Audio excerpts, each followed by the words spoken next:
Oh, yeah. Fucking goddamn onion nuggets. We're not even ready for this yet. You're not ready for the fucking news yet. You haven't earned the news yet. You ain't earned it. Pitiful chat. How dare you? How dare you challenge our absolute supremacy of this and all other fucking dimensions? Buenos tardes, Hey, weed amigo. donkey. Hola, my good friend. Cinco de Mayo's on Tuesday, and I hoped we'd see each other again. Weed donkey is fucking beautiful. You killed my brother last winter. Oops. You shot him 3 times in the back. In the night, I still hear Mama weeping. Oh, Mama still dresses in black. Me too. I did not expect people to like me so much. Yeah, they did, though. They love fucking weed donkey, man. You know what? Because we live in troubling times, and weed donkey is like a nice little security blanket, you know? Nothing bothers me, you know? Yeah.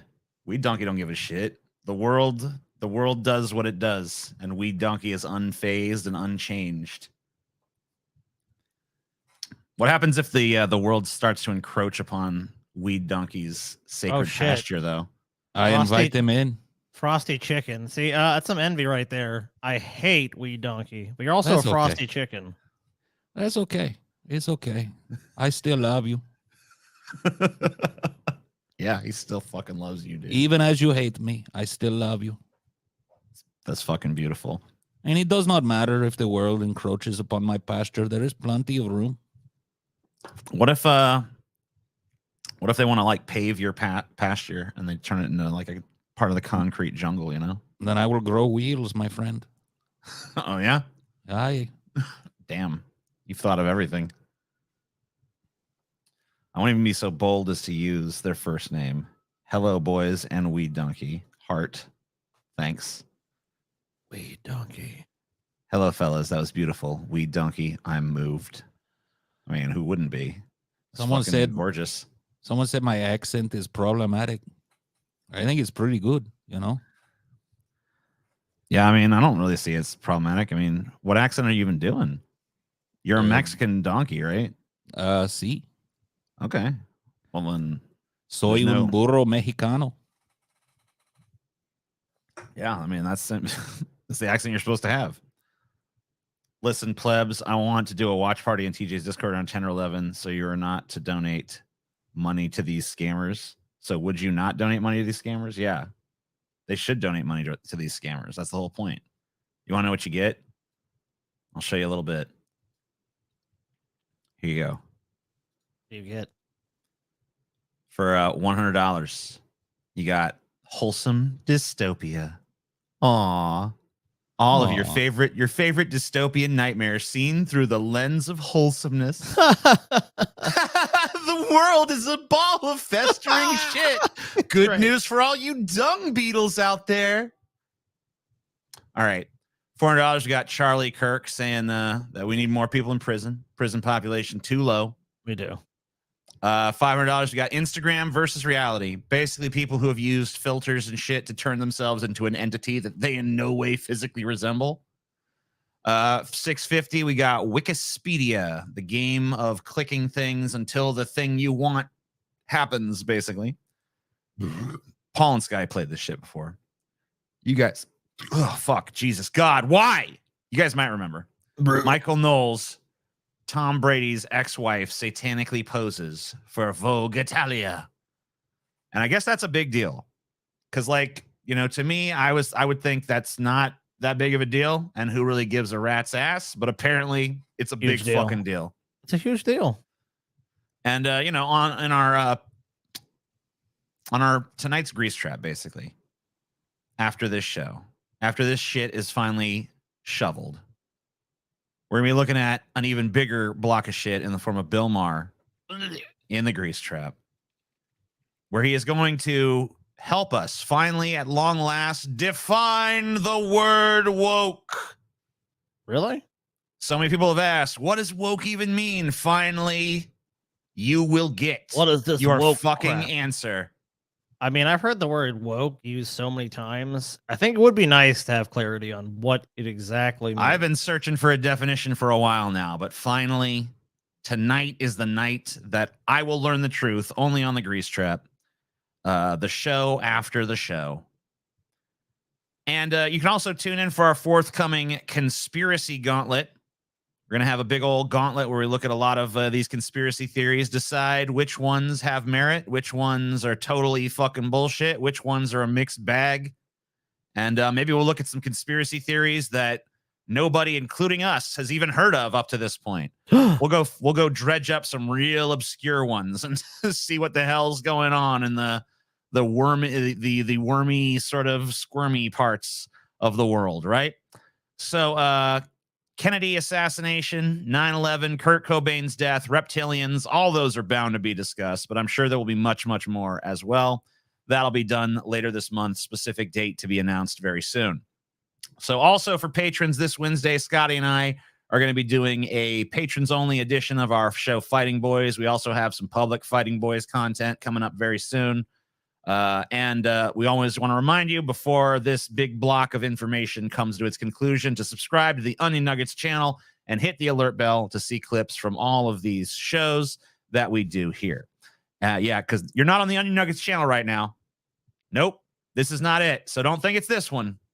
Go to the link, click the fucking alert bell, subscribe to that channel. We need you. We want you. Do it. Okay. I think you need to change the name of your show Tell me what to change it to. to Hugging Boys. Hugging You know. Boys. Hugging boys? Hugging Boys. Yes. Me and Scotty. Hugging. The two of you love each other. I can tell. Yeah. Yeah, I can love you, tell. Scotty. Oh, You want see? to hug? No. Please? You just come on, Scotty. You know what? Even if you don't want to hug, I'm going to hug you anigh. tell. Non-consensual hug. Scotty says no, but he means yes. His mouth say no, but Man, his heart say yes. Isn't This that kind donkey, of, dude, that's Wee kind of Donkey's problematic getting, too? That's yeah, kind of Wee Donkey's problematic getting as well. really problematic, man. He's all like, no, You're a means problematic yes. character, Weed Donkey. You know, you come across like you're all love at first, but then, you know, you start to say problematic things with which people might take issue out there in the world, Weed Donkey. I mean, I that's it, man. apologize. I did Okay. not That's mean good. to offend no one. I mean, you didn't mean to do it, but you did. But it's okay. We forgive you, Wee Donkey. What if they don't what if they don't forgive you though, Weed Donkey? That's okay. You don't care? I don't like. Why should I? You know, why I still loved him. You know. Aw. You're so damn it, Weed Donkey. I'm gonna get you. I'm gonna make you fucking cynical eventually. All right. Scammers use voice cloning AI to trick grandma into thinking grandkid is in jail. We were sucked in. We were convinced that we were talking to Brandon. Oh, man. Oh, that's funny. Ruthless scammers are always going to be looking for the next big con, and they might have found it. Brandon. Please, you've got to help me. So, I mean, like, this is an old scam. Not the AI voice cloning part, but, like, this scam overall is an old scam. Basically, the way the scam works is you call an old couple or an old lady or just an old man. It's just an old person. And you tell them that their grandkid, you got to know their grandkid's name. Their grandkid's in jail. Usually you call like, ma'am, this is the local area police department. Your son's been caught fucking jerking off a chicken. You got to come bail him out or whatever. And then they're like, well, you can just do it over the phone. You can bail him out over the phone. You just need to give us your credit card information. You can bail him out over the phone. And we'll let him out. But if you don't, he's going to be in jail over the weekend, you know? And, and, you know, like, they're old, so a lot of them fall for it. And this is just going to make it even harder for them. Because, like, already you have to tell them, like, hey, grandma, grandpa, if someone calls and says they're trying to bail me out, that you need to come bail me out, that might be a scammer. You need to be very careful. Never give that information out over the phone. Okay, grandma? Okay, grandpa? But now you got to be like, okay, grandma and grandpa, if you hear someone that sounds exactly like me, that might be a robot, okay? It's like, okay, it's getting harder and harder to, like, explain the fucking scam to the elderly at this point, right? That's Yeah. not great. Poor grandma. I know. This ain't a grandma-friendly world anymore, is it? Dude, the only choice now is grandma's gonna let your ass rot in jail. That's all they can do. Because it could be a scam. How was Brandon was he like a YouTuber or something? Like, how did they get a voice sample of his voice to clone it? That's what I was confused about too. I was like, how do you do that? Like, I guess he must have had some sort of like stuff out there, right? Got a TikTok or something. Yeah, I mean, like so many people do these days. I'm sure it was probably just some sort of social media they cloned his voice from. And you know, if you're trying to just trick a 73-year-old, it's probably not all that that hard to do. But I don't think this article mentions anywhere where they sampled his voice from. So you're gonna have to just fill in that information for yourself. Maybe it just sounded enough like that where like they were convinced that it was Brandon. You know That's what true. I mean, maybe they just cloned a generic fucking young man's voice and just played the law of averages. But they would still I mean, usually they have to figure out, this is not a scam you can just do completely blind. Like you usually have to have some kind of information about the person. Yeah, you before research you the can do it. people first. So I mean, like this is a scam that you can't just do this blind because you don't know the name of their grandkid and all that stuff. You can't just call and be like, your grandchild is in jail. Because it's like, what? I mean, I guess some of them might be like, little Lisa. It's like, yep, little Lisa. She's in fucking jail, Grandma. You better fucking send us the deed to your house and we'll let her go. Otherwise, it's the gas chamber for that hag. A fucking gas chamber. Yeah. You got to fucking really fucking turn up the fucking heat on these grandmas. We got the fire and bilk them out of their right fucking here. retirement. Yeah. Hear that? Doom, doom, doom. If you don't pay the money right now, their life's over with. Oh, please. Save little Lisa. We start having a safe word with your grandparents so they know it's you. Yeah, Like, but grandma's not going to remember the safe word. Yeah, and she's not going to remember the safe. Even if she remembers, she's not going to remember to ask for the safe word. And even if she does, she's not going to remember what the safe word is. I guess you could just plaster it up near the landline phone that she's still talking on. You know what I mean? You could try. My friend's Instagram got hacked and they posted a picture of her endorsing their scam and it sounded exactly like her, dead ass. Yeah, I've seen that done before too. I've seen that done before. They literally will deep fake your image into like a video and shit. Be like, hey guys, check out this great thing that I found. It's awesome. This product is great. I love it. And it's pretty hard to not fall for because it's like pretty convincing and shit. Yeah, your grandma might have dementia. Grandma might not fucking remember what she had for lunch, You don't know. Yeah, dude, I got one of these IRS scam calls while I was living in Washington, the Boone Dash scam, dude. Oh my god. Gotta love it. That fucking shit. This is Bundesh with IRS. You are owing much money to us. It's like, okay. He happened to wake me up. Like, he woke me up with it, so I believed it for like 10, 15 seconds. I was like, oh, shit. And I was like, wait a minute. Is this really Boom Oh, Dash? God. IRS? Fucking damn it. No. This cannot be. Wait a minute. Fucking IRS don't. Wait. Yeah. The IRS doesn't call people. They don't call you and tell like, hey, man, you owe us some fucking money. Yeah, they send like certified letters and shit. Yeah, they send you shit in the mail. That's how the IRS rolls. The IRS doesn't fucking call you up like, hey, motherfucker, where's that fucking money, bitch? They don't really need to, because if you have any accounts or like any sort of life in the U.S., they can seize your money. I mean, like obviously there's a legal process to it, but like they're gonna get it unless you go to court. So it's not like you can ignore them if you want, but it's not gonna go away. I don't think I agree. Ox Blood Mage, phone calls are stressful. This may not be good for me in the long run, but I think for the last year and a half, 2 years, I've screened every call that I don't like it's not somebody that's in my phone already. So if there are people trying to get a hold of me, I wouldn't know. It's like, I don't know that number. I don't know that. I don't pick it up. It's mainly spam. It's yeah, man. Like, cause like I mean, that's pretty normal shit at this point. Because I feel like if you see a number you don't know, I don't have a voicemail box set up either, though. Right? So they can't get at me nowhere. I mean, yeah, I mean that's pretty fucking cool in my opinion. I figure if they care enough, they'll mail me a letter. I'll get that eventually, you know. Yeah, no, like someone who's desperate enough to get in touch with you would probably send a text message at some point. So, like, who fucking cares? This is also a good strategy. I don't even answer if I know who's calling. Yeah, that's true too. Because I figure a lot of times, like, they'll text me if it matters. There are like 5 people on my pickup list. You 2 guys, because I work with you and you're my friends, and I love you. And my mom.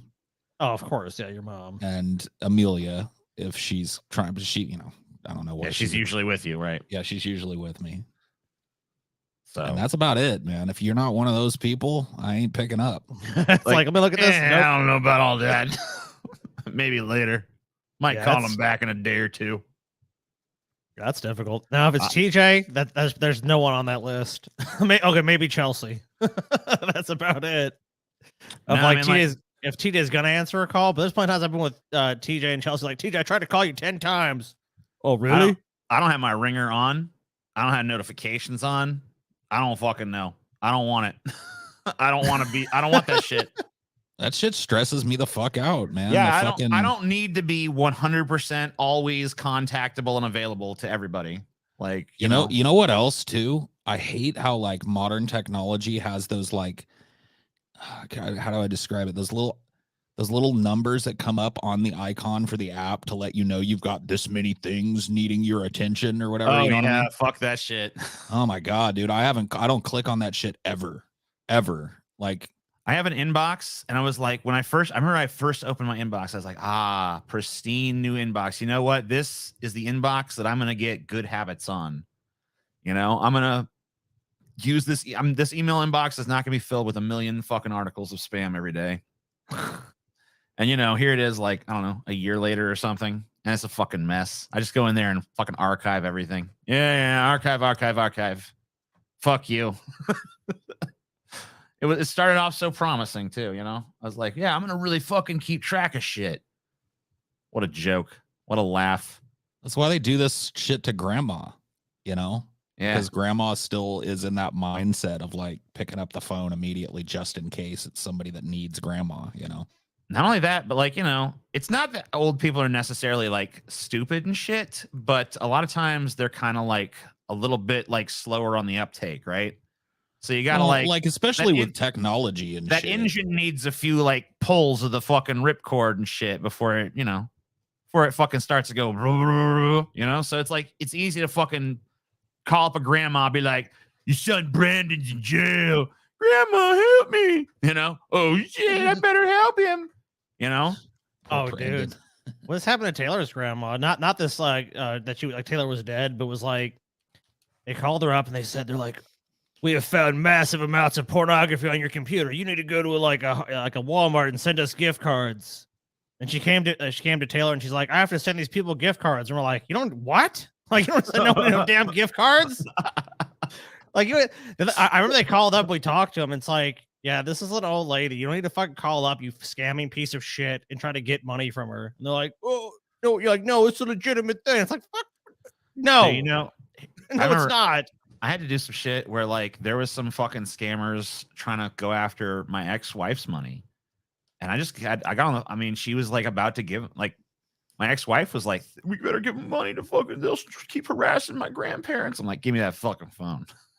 So I just fucking told this motherfuckers like, "Hey, you know, I'm going to fucking sue the shit out of you if you don't fucking stop this. I got all kind of money. I got a fucking bunch of free time. I don't give a fuck. I'll waste my fucking life suing you into fucking oblivion if you don't fucking just leave these people alone." I never got fucking called again because, of course, it's not like they're not some legitimate debtor that fucking has some like actual purpose for getting this money.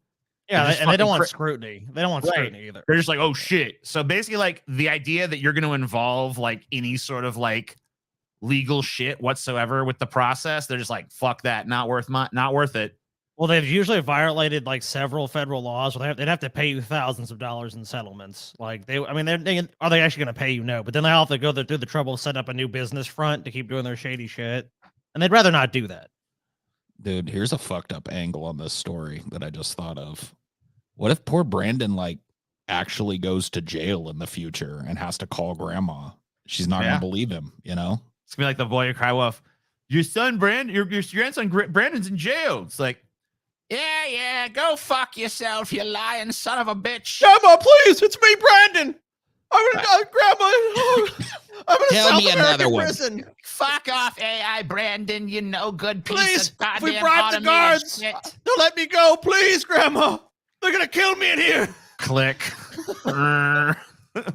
And that's how my grandson Brandon was viciously murdered in a South American prison. If only that deepfake hadn't tried to get me last time.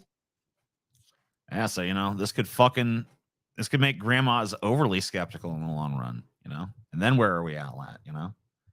Grandma won't even bake any cookies anymore. She's afraid you're a fucking goddamn android. Stupid bitch. All right, here's another AI fear-mongering story. AI pilot crushes human dogfight rival in 90 seconds. The era of air combat in which artificial intelligence will be the king is already on the horizon. Computers aren't just beating humans at chess anymore. According to a report from the South China Morning Post, Chinese military researchers have claimed that for the first time, an AI-powered fighter pilot has bested humans in a real-life, close-range dogfight, winning the contest in an astonishingly short 90 seconds. The paper, according to the SCMP, was published last week in the Chinese journal Acta Aeronautica et Astronautica Sinica by the team led by Professor Huang Zhantao of the Chinese Army's Aerodynamics Research and Development Center in Sichuan, China. So what do you guys think? Chinese propaganda, real thing? Paul, I remember earlier you said that if this article's saying it's already on the horizon, you think it's probably already just the status quo and we're just finding out about it now. I think when shit like this filters down to us, like it's like to try and prepare us for something that's already in existence. I think this just makes sense too. It's like, dogfighting is a bunch of really snap decisions made with confidence and skill. And, an AI is going to be able to collate that data way faster and way more accurately than a human ever will. I mean, if you have data on enough dogfights, you're pretty much going to be the machine is pretty much able to instantly extrapolate, like, what's my best probability in every scenario. Well, I mean, they set up virtual dogfights. So they set up like adversarial networks where it's two AIs battling one another in these kind of fictional dogfights until they figure out exactly what the best course is in pretty much every instance. So, yeah. Yeah, I mean, once you have something that's programmed to always respond optimally, like, it's going to be very hard for that thing to lose, because it's all, this is the best maneuver for this scenario. This is the best maneuver for this scenario. If they respond like this, the best thing to do is respond like this. So, I mean, like, at a certain point, it kind of becomes nigh unbeatable, right? Yeah. No, I think that like the story covering it like it's just a Chinese thing is propaganda for sure. Like, I feel like that's China fear mongering. But if I'm not saying I necessarily agree with you because I don't really know, but I will say that if you were going to try to prepare someone for a technology, a military technology in particular, one of the first things that you would do is put out a story about the enemy has it. So that people are like, oh, fuck, do we have it? I hope we have it. And then when we have it, instead of being like, should we have that? You're just like, I'm so relieved that we have that because, we need it. The enemy, we definitely need that because the enemy's got it. So we got to have it too, right? Yeah. It's basically the same way they sell you anything, right? Like a Subaru. Yeah, for sure.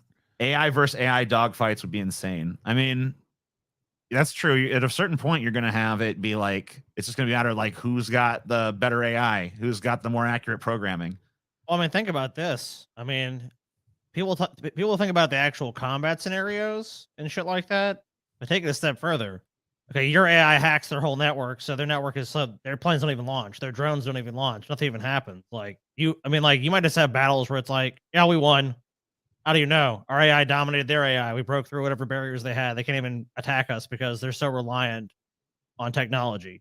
Same thing could happen to the U.S. or whatever other countries we're talking about too. Oh, their AI beat us. Yep, we're now dominated by it. Like, you can't do anything because if you can't launch that stuff, if you can't even get in the air, then what are you going to do? I mean, that's game over, right? Yeah, probably. I mean, I don't know if it depends on, can someone pull so far ahead that they can suppress any attempt to catch up? Because if that's the point, if you're at that point, then it is completely like game over, and whoever has that technology pretty much wins. I think even if that happened, though, I don't think it would be. I don't think it'd be known. I think it would basically be like I think for the interest of like keeping the illusion of any problems being another like somewhere else in the world, like I think that's how it would still be done. Like let's say China became just totally dominant. I mean, the U.S. might still exist as like a puppet. You know what I mean? Oh, the U.S. is doing all this horrible stuff. You know what I mean? Just so they have someone to blame if shit goes wrong. Not necessarily because they just couldn't crush it or couldn't destroy it, or the U.S. or whatever country came up with that kind of thing.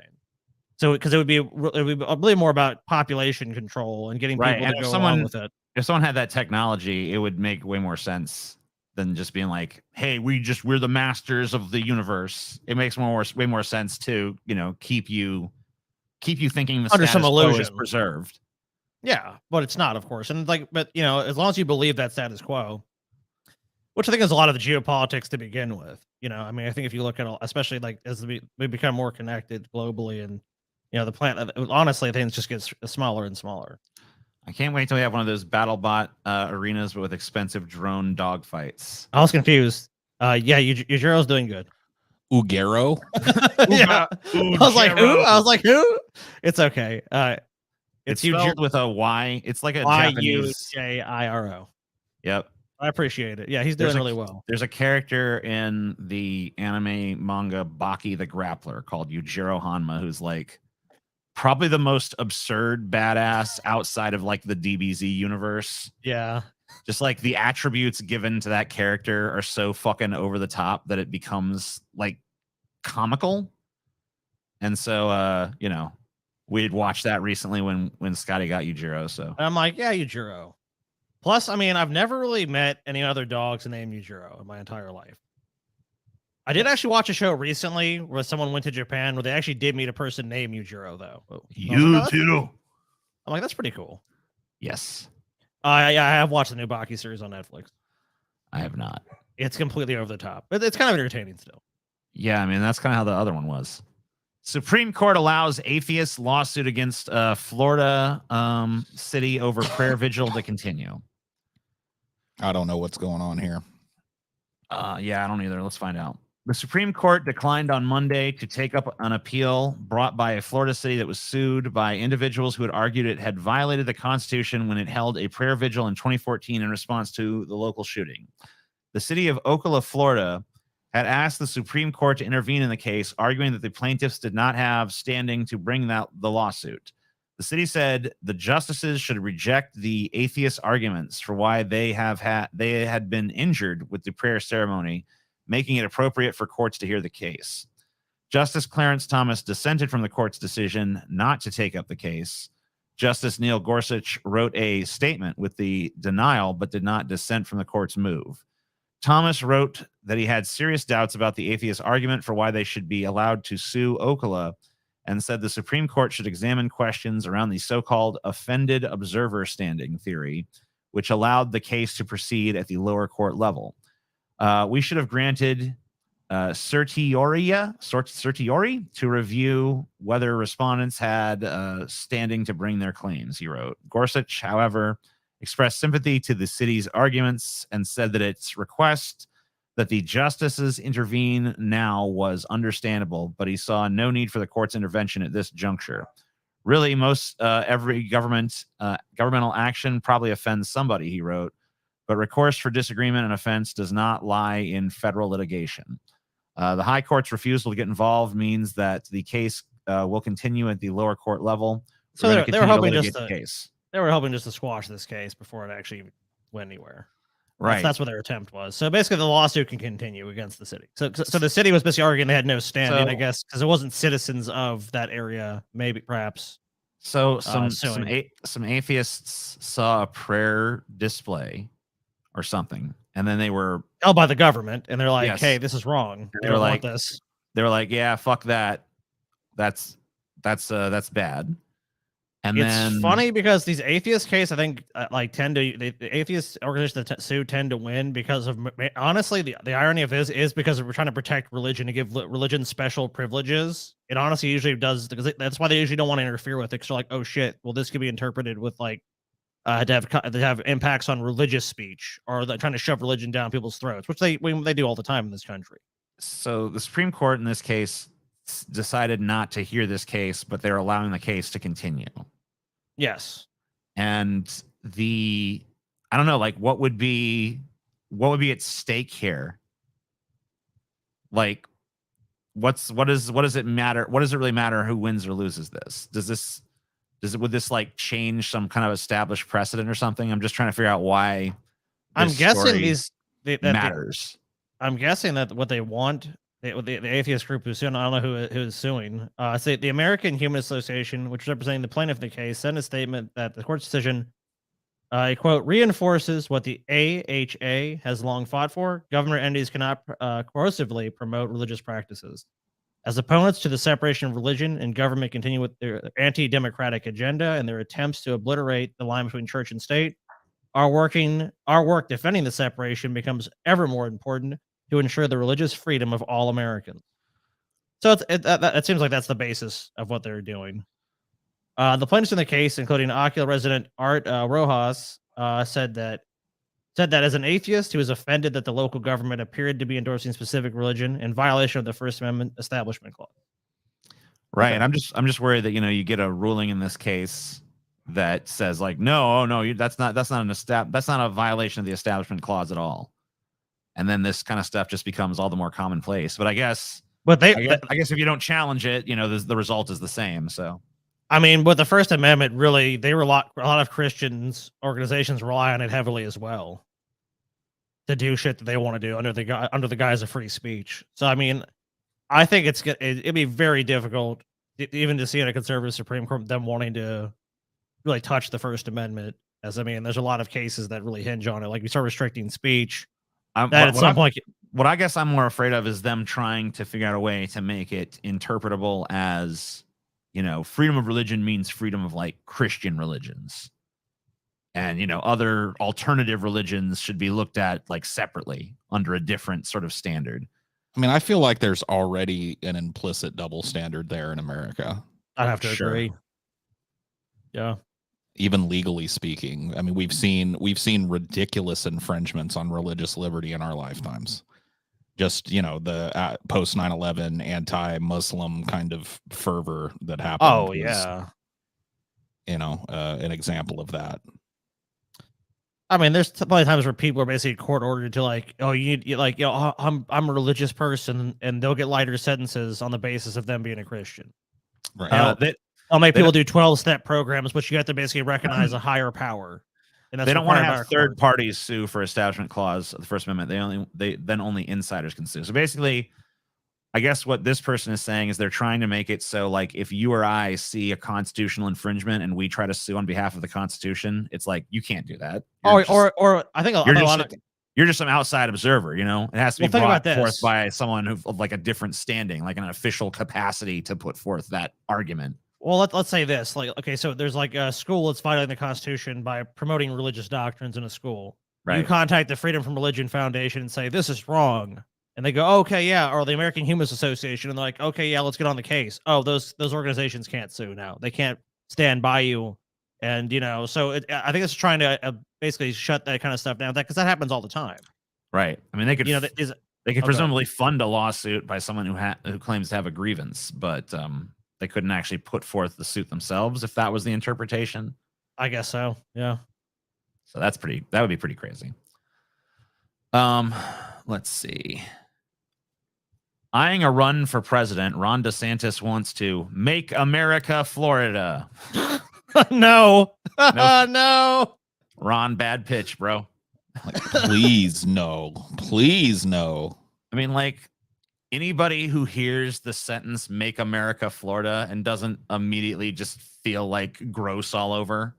I mean, I literally feel like mosquitoes like appearing every time that sentence is uttered. A fucking new mosquito is just like instantly created in my orbit. This is like Florida man just trying to sell us on the fact that Florida is not one of the most fucked up states in this country. Like, it's not so bad. Make America Florida. It's like, no. Florida has notoriety for being such a shitty, fucked up place. Now, I mean, look, I live in Louisiana. Is Florida probably a nicer state if you look at some statistics and measurements of it? Probably so. But dude, we're at the bottom of the barrel. And if you compare Florida to most of the rest of the world, especially the developed world, it doesn't do so hot. It's not that great of a place. In polls of possible nominees, he rivals and sometimes surpasses former President Donald Trump. DeSantis has just released a new book that highlights his pugnacious style and hardline stance on issues ranging from education to public health. It picks up from his first term as Florida governor, when he became well-known nationally throughout his frequent appearances on Fox News. He begged for my endorsement, TJ. He begged for it. November's election was disappointing for Republicans in many states, but not in Florida, where Governor DeSantis won re-election by nearly 20 points. At his victory celebration, supporters cheered as he pledged to continue his campaign against ideas, policies, and laws he derides as woke. "We fight the woke in the schools," he said. "We fight the woke in the corporations. We will never, ever surrender to the woke mob. Florida is where woke goes to die." This is Winston Churchill. "We shall fight them on the beaches. We shall fight them in the streets." It's like, come on. Dude, this guy is something fucking else. What a guy. What a gem. Dude, TJ, why are you stifling Salvador's opinion on this? I don't know. He clearly has a strong opinion on this that we need to hear. And you're trying to pretend like he's not even there. Yeah. I guess that's what I'm doing. I don't know. He's been real barky lately. Can't fucking stop him from barking all the damn time. Dude, have either of you checked out, just because we're talking about wokeness, have either of you checked out the new, what'd you call it, Chris Rock special on Netflix? I've heard about it, but I haven't seen it. I watched it. What do you think? It is, I don't know, man. I think that comedians need to stop leaning into this woke shit. Is there stuff about wokeness that you can make fun of? Sure, but it tends to pervade the entirety of everything that he's talking about. It's just like he starts off right away. I knew it was gonna suck. Like within a minute of it starting, he's like, I'm gonna try not to offend nobody tonight. You never know who's gonna get triggered. And I was like, oh boy, here we go. Dude, I'm so sick of these fucking comedians doing this shit, dude. That like when we saw the Roseanne Barr was doing a special, I'm like, oh my god, it's gonna be a bunch of woke crap. Like Chris Rock now too. Well, they sucked me into it because they're like, oh, he goes off on Will Smith, yeah, and he kind of does towards the end, and he makes a couple of little cracks about it, but the rest of everything else is just him giving his comedian's take on wokeness or whatever. Paul, sounds like you got triggered. I did. Got triggered pretty bad. Immediately triggered, yeah. Yeah, I didn't really hate it that much. I don't know. I didn't think it was good, but I feel like I saw a special from him a couple years ago that was just totally fucking listless, and it seemed like he had like some of his old energy back. There was definitely some like cringe shit. He like should have led with that Will Smith shit, dude. He should have led with that 100%. He literally, I mean, he saved it. He literally saves it for the very end. No. So like a lot of times, like you could kind of tell it fucked him because you could tell like a lot of times people were like kind of just like there was like this feeling in the air of just like everyone's just waiting for that, and so everything else he's saying is just like yeah. Talk about the slap. Yeah. Talk about the slap. Yeah. Talk about the fucking slap. Yeah. Your pronoun. He does like the fucking cringiest moment is definitely when he fucking did like one of those like my pronouns are, and then I don't even know what he fucking said, but it was like one of those my pronouns are this jokes, and it's like okay, yeah, great. Just like getting sucked into that and making your entire fucking act revolve around it is just so passe, and I'm so sick of hearing both sides of that type of thing, like the ultra woke kind of comedy and the anti woke. It's ruined fucking comedy, dude. I do just want to remind you guys watching this right now that tonight, after this show, over there on the Grease Trap, we will be looking at Bill Maher. And one of the things Bill Maher is going to do in that fucking appearance he made on CNN is he's going to tell us the definition of woke. So at long last, Finally. we will fucking find out. Like, I know, like we've been talking about this woke shit forever, and it's like, what does it mean? What does it mean? No one fucking knows. But tonight, from the lips of Bill Maher himself, it will be defined. We will know the truth. I mean, if What there's is anybody woke? that's at the forefront of what the young folks are talking about, it's Bill Maher for sure. Exactly correct. Obviously. 100 fucking percent. I mean, Bill Maher knows what's going on. And Florida, of course, was where woke is going to go to die. But yeah, I don't know. I didn't hate the Chris Rock special, but I wasn't in love with it either. Dude, I didn't even giggle one time. He I didn't definitely- even he didn't even get me once. I can't make the same claim. I definitely laughed at a few parts, but And not a single chuckle was had. Did I you didn't notice even that giggle. he's like he's doing this weird kind of like repeating the setup a bunch of fucking times before he gets to it? he always did that. But he's gotten way worse with it. Well, the way he explained that is that he repeats the setup to the joke so many times because he knows there's like it makes his comedy more accessible because there's a lot of dumb fucks that aren't gonna like understand the premise if he only says it once. Right. So that's why he tries to like bullet point it. Like, this is the premise. Hey, This is dum the dum. premise. This is the premise. This is the premise. Here's the joke. So like that is like a pretty typical Chris Rock delivery. Like, go back and look at his old shit. He did it then too. It just stood out more to me in this one, I guess. I don't know. It's probably because the jokes were stuff that you like. It's like if you like a joke, you're probably not going to notice that kind of shit. It's like if you like a movie, you're probably not going to nitpick it. But if you're just not having a good time, you have nothing better to do than be like, why is he doing it that way? What is that thing he's saying? That doesn't make any fucking sense. What if this is just a bunch of fucking whining about wokeness? That's all the fuck this is. So, you know, I'm just I not. It's not. It's not even just so much like I care that he's whining about it. If he had something original to say about it, or he he made it, doesn't. or he made it funny, or something along those lines, then I could understand wanting to hear that from The him. real But problem with the special that you got there is that it was basically a rehash of better specials by Dave Chappelle and Ricky Gervais that basically did the exact same fucking thing. It was a little, I mean, like, and it's gotten more tired every fucking time a comedian's come out and put out this like, man, things are too fucking woke and everybody's too easily triggered now. It's like, okay, cool. What do you got? And then it's like they all have the same material on it. So it really doesn't, I don't know. It really kind of like, it's like a law of fucking diminishing returns at this point. Especially when like, you know, maybe for like the crowd that doesn't hear, that's not like terminally online like me, maybe it's like fresher for them. But as someone who's like literally got to fucking swim in that shit fucking every fucking week, it's like, this is just too much like what I do for a fucking job at this point. So shut up. In my opinion, Dave Chappelle is funnier than Chris Rock. He's more creative with jokes. I mean, Dave Chappelle is funnier when he wants to be funny, but unfortunately, a lot of Dave Chappelle specials have just turned into like weird lectures that have like one joke every fucking 25 minutes. It's like, okay, Dave Chappelle did an hour of stand-up where he told 2 jokes and lectured me. yeah, Okay, Dave fun. Chappelle, when he actually, I agree with you, when he actually wants to put that shit on and be funny, one of the funniest fucking comedians that's ever lived. But like now where he's gone with it, I just don't. I mean, like he's definitely an interesting person to listen to, and like I really enjoy him as like, especially when he like honest when he gets out there and just actually talks about things I think are socially relevant. But he seems to be kind of like I think all the criticism he's received over the years has really just kind of changed his outlook on things, and like he's become way more insular, I feel.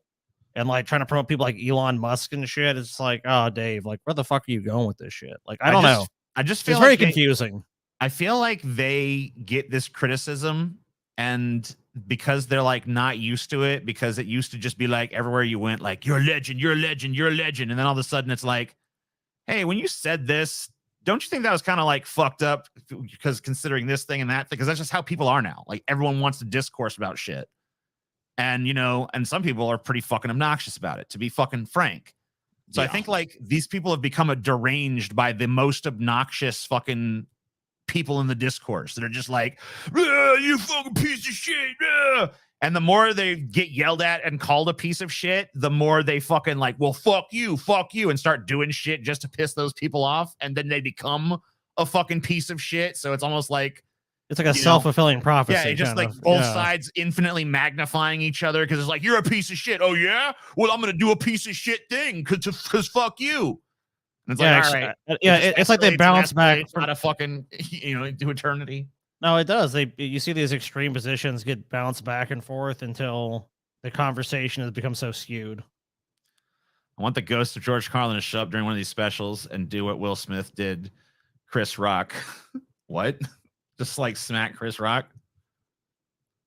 Chappelle Show was great TV. Yeah, it was. I don't see any reason that anyone should be fucking smacked or whatever for comedy. Yeah, quite the opposite. Leave comedians alone. Let them suck. It's fine. Really, yeah. I know. I mean, like, think about what a fucking boost to Chris Rock's career Will Smith slapping him at the Oscars was. Now, I know it wasn't like his career was in the fucking toilet or something. He was hosting the fucking Oscars. But, like, he went from, like, oh, yeah, Chris Rock to, like, oh, shit, what's he going to say? What's he going to say? So, I mean, like, really, that was kind of like a great thing for him in the long run. DeSantis appointee to new Disney oversight board suggested tap water could turn people gay. Was it Alex Jones? No, I said they're turning the freaking frogs gay. I mean, I always thought the implication of they're turning the freaking frogs gay was they're turning us gay too, because they're putting like estrogen in the water or whatever the fuck is happening. I think if there's any proof of that, TJ, I mean, look at you. Damn. Destroyed. An appointee to Florida Governor Ron DeSantis' new oversight board in control of Disney's special tax district called Homosexuality Evil last year and shared baseless conspiracy theories that tap water could be making more people gay. On Monday, the Republican governor appointed Ron Perry, an Orlando-based former pastor and the CEO of The Gathering, a Christian ministry focused on outreach to men. He's gay. Oh, he's gay. 100% gay. He's fucking gay.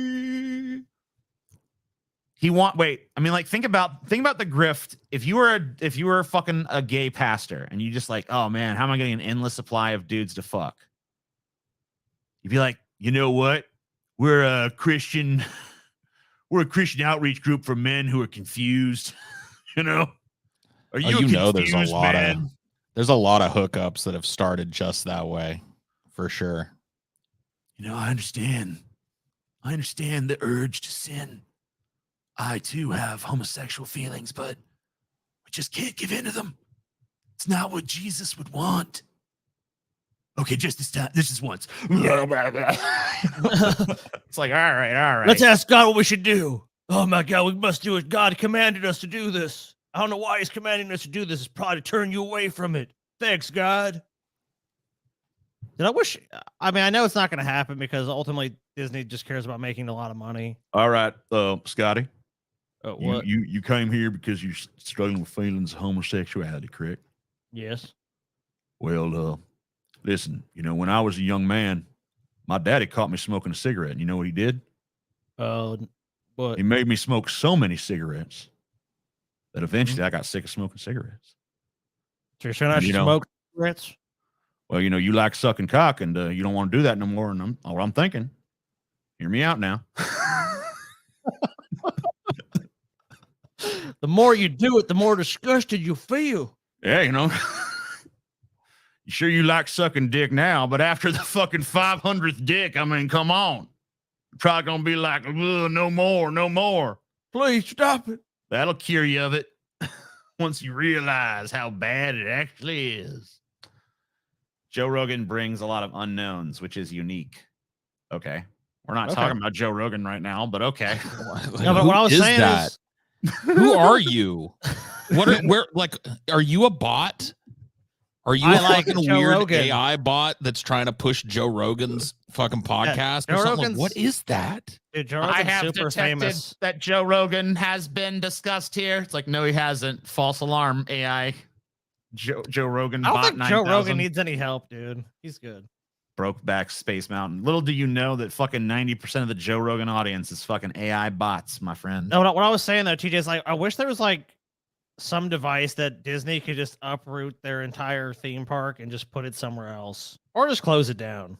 Fuck Florida, dude. Florida sucks now. I mean, like, I'll be honest, Florida was never really good, but it used to be just like, yeah, it's a horrible, like, humid place you go, maybe if you want to go to one of these places. But them just exercising all this authority over Disney, it's like, it's so unique. It really is. Like, for once, they want to like exercise influence over a giant corporation and their policies, and over seemingly nothing slight too. Like, what did Disney really do? Some watered down. I mean, I guess like treating gay people like subhuman scum is like bad, and maybe you guys shouldn't do it. The woke mob is out of control. You guys still pass the law and do whatever you wanted. No, you have to be spanked on the butt, Disney. I think he just realized that, like, you know, Disney's in his state. Disney is one of these quote unquote like woke media companies that, you know, you see these guys constantly attacking on, you know, YouTube and other platforms, right? So I feel like basically he just used it as an opportunity, like, oh yeah, now's my chance to lash out and see it be like, define myself as an enemy of this fucking woke company that's trying to ruin entertainment or whatever the fuck. How's Disneyland doing? Is Disneyland doing okay somehow? And like in woke liberal California, is it doing all right out there? You know, like, are they trying to shut it down and pass a bunch of draconian measures around it? No, they're doing fine. Yeah, I mean, you're right. It's for political expediency, obviously. I don't think they really give a shit. I think that the fucking CEO of Disney should just like call a press conference and just like be like, look, guys, I didn't want to do this. You know, usually Disney does. We don't like to fucking release our dockets on people, but we got this whole fucking docket on DeSantis, you guys. He fucks platypuses, you guys. Here's video of him fucking a platypus. And then just show like either the real video of Ron DeSantis fucking a platypus, or show, you know, an AI constructed Ron DeSantis. Yes, fucking a I am platypus. Ron DeSantis. Make Florida America. I will fuck a platypus. Yes, this is pleasurable. I am Ron DeSantis, and I approve this the message. activity I enjoy engaging in. Fuck you, platypus. By the way, TJ, completely organically, let us talk about the Joe Rogan podcast. Have you ever heard of the Joe Rogan Experience? It is one of the most popular podcasts in the world. I enjoy Joe Rogan far better than this libcuck bitch podcast that exists here. Ha ha ha. Enjoy it, beta cucks. Ha ha. Joe Rogan. Watch Joe Rogan Experience. Joe Rogan. Available only on Spotify. It was all a work in which DeSantis got political points and Disney got out of paying upkeep on Reedy Creek. I mean, I've heard the theory. Maybe that'll be something featured on our upcoming conspiracy theory show. Yeah, we can look into it towards the end of this month. I mean, I don't know how much is there. I don't know if that's just like a narrative, but you know, we can see if there's anything to that, I guess. Yeah, because you're not the first person I've heard that from. That it was all an elaborate work. It's a fucking work. One more DeSantis story. Wait, this is basically the same down. one. We already did that. All right. Yep. Never mind that. All right. So the 8 most bizarre lines from CPAC 2023. Now this should be entertaining. Like how bizarre. This is like Crazy Fest, and it's like, who can be the craziest? Who can say the most ridiculous things? All right. I would never advocate hunting the media for sport. Why not?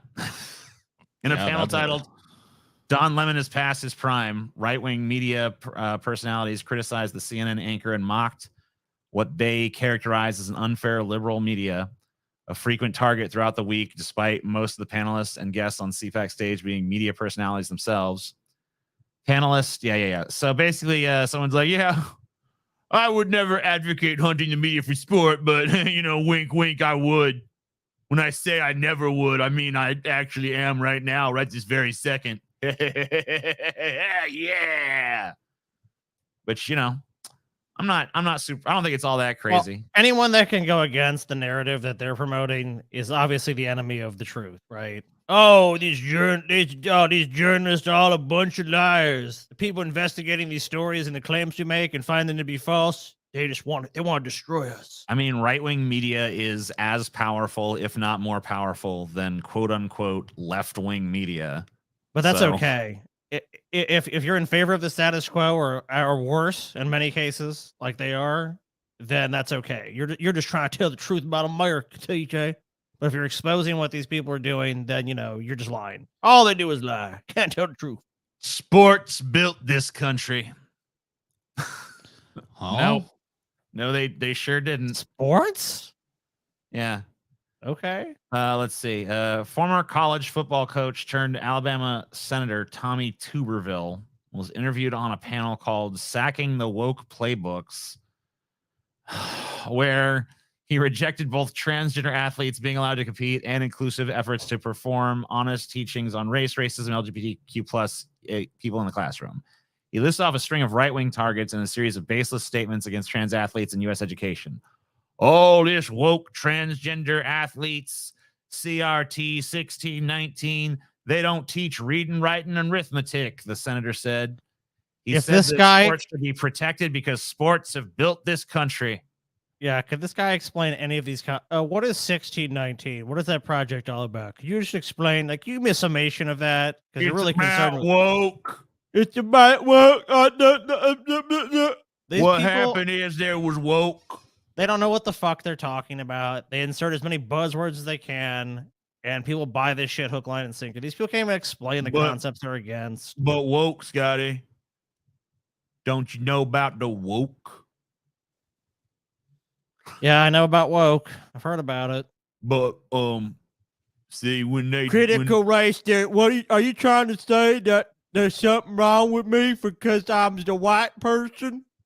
No, that's not what they're saying. You hate me. Former Trump official, I don't give a shit about lawsuits over Trump's family separation policy.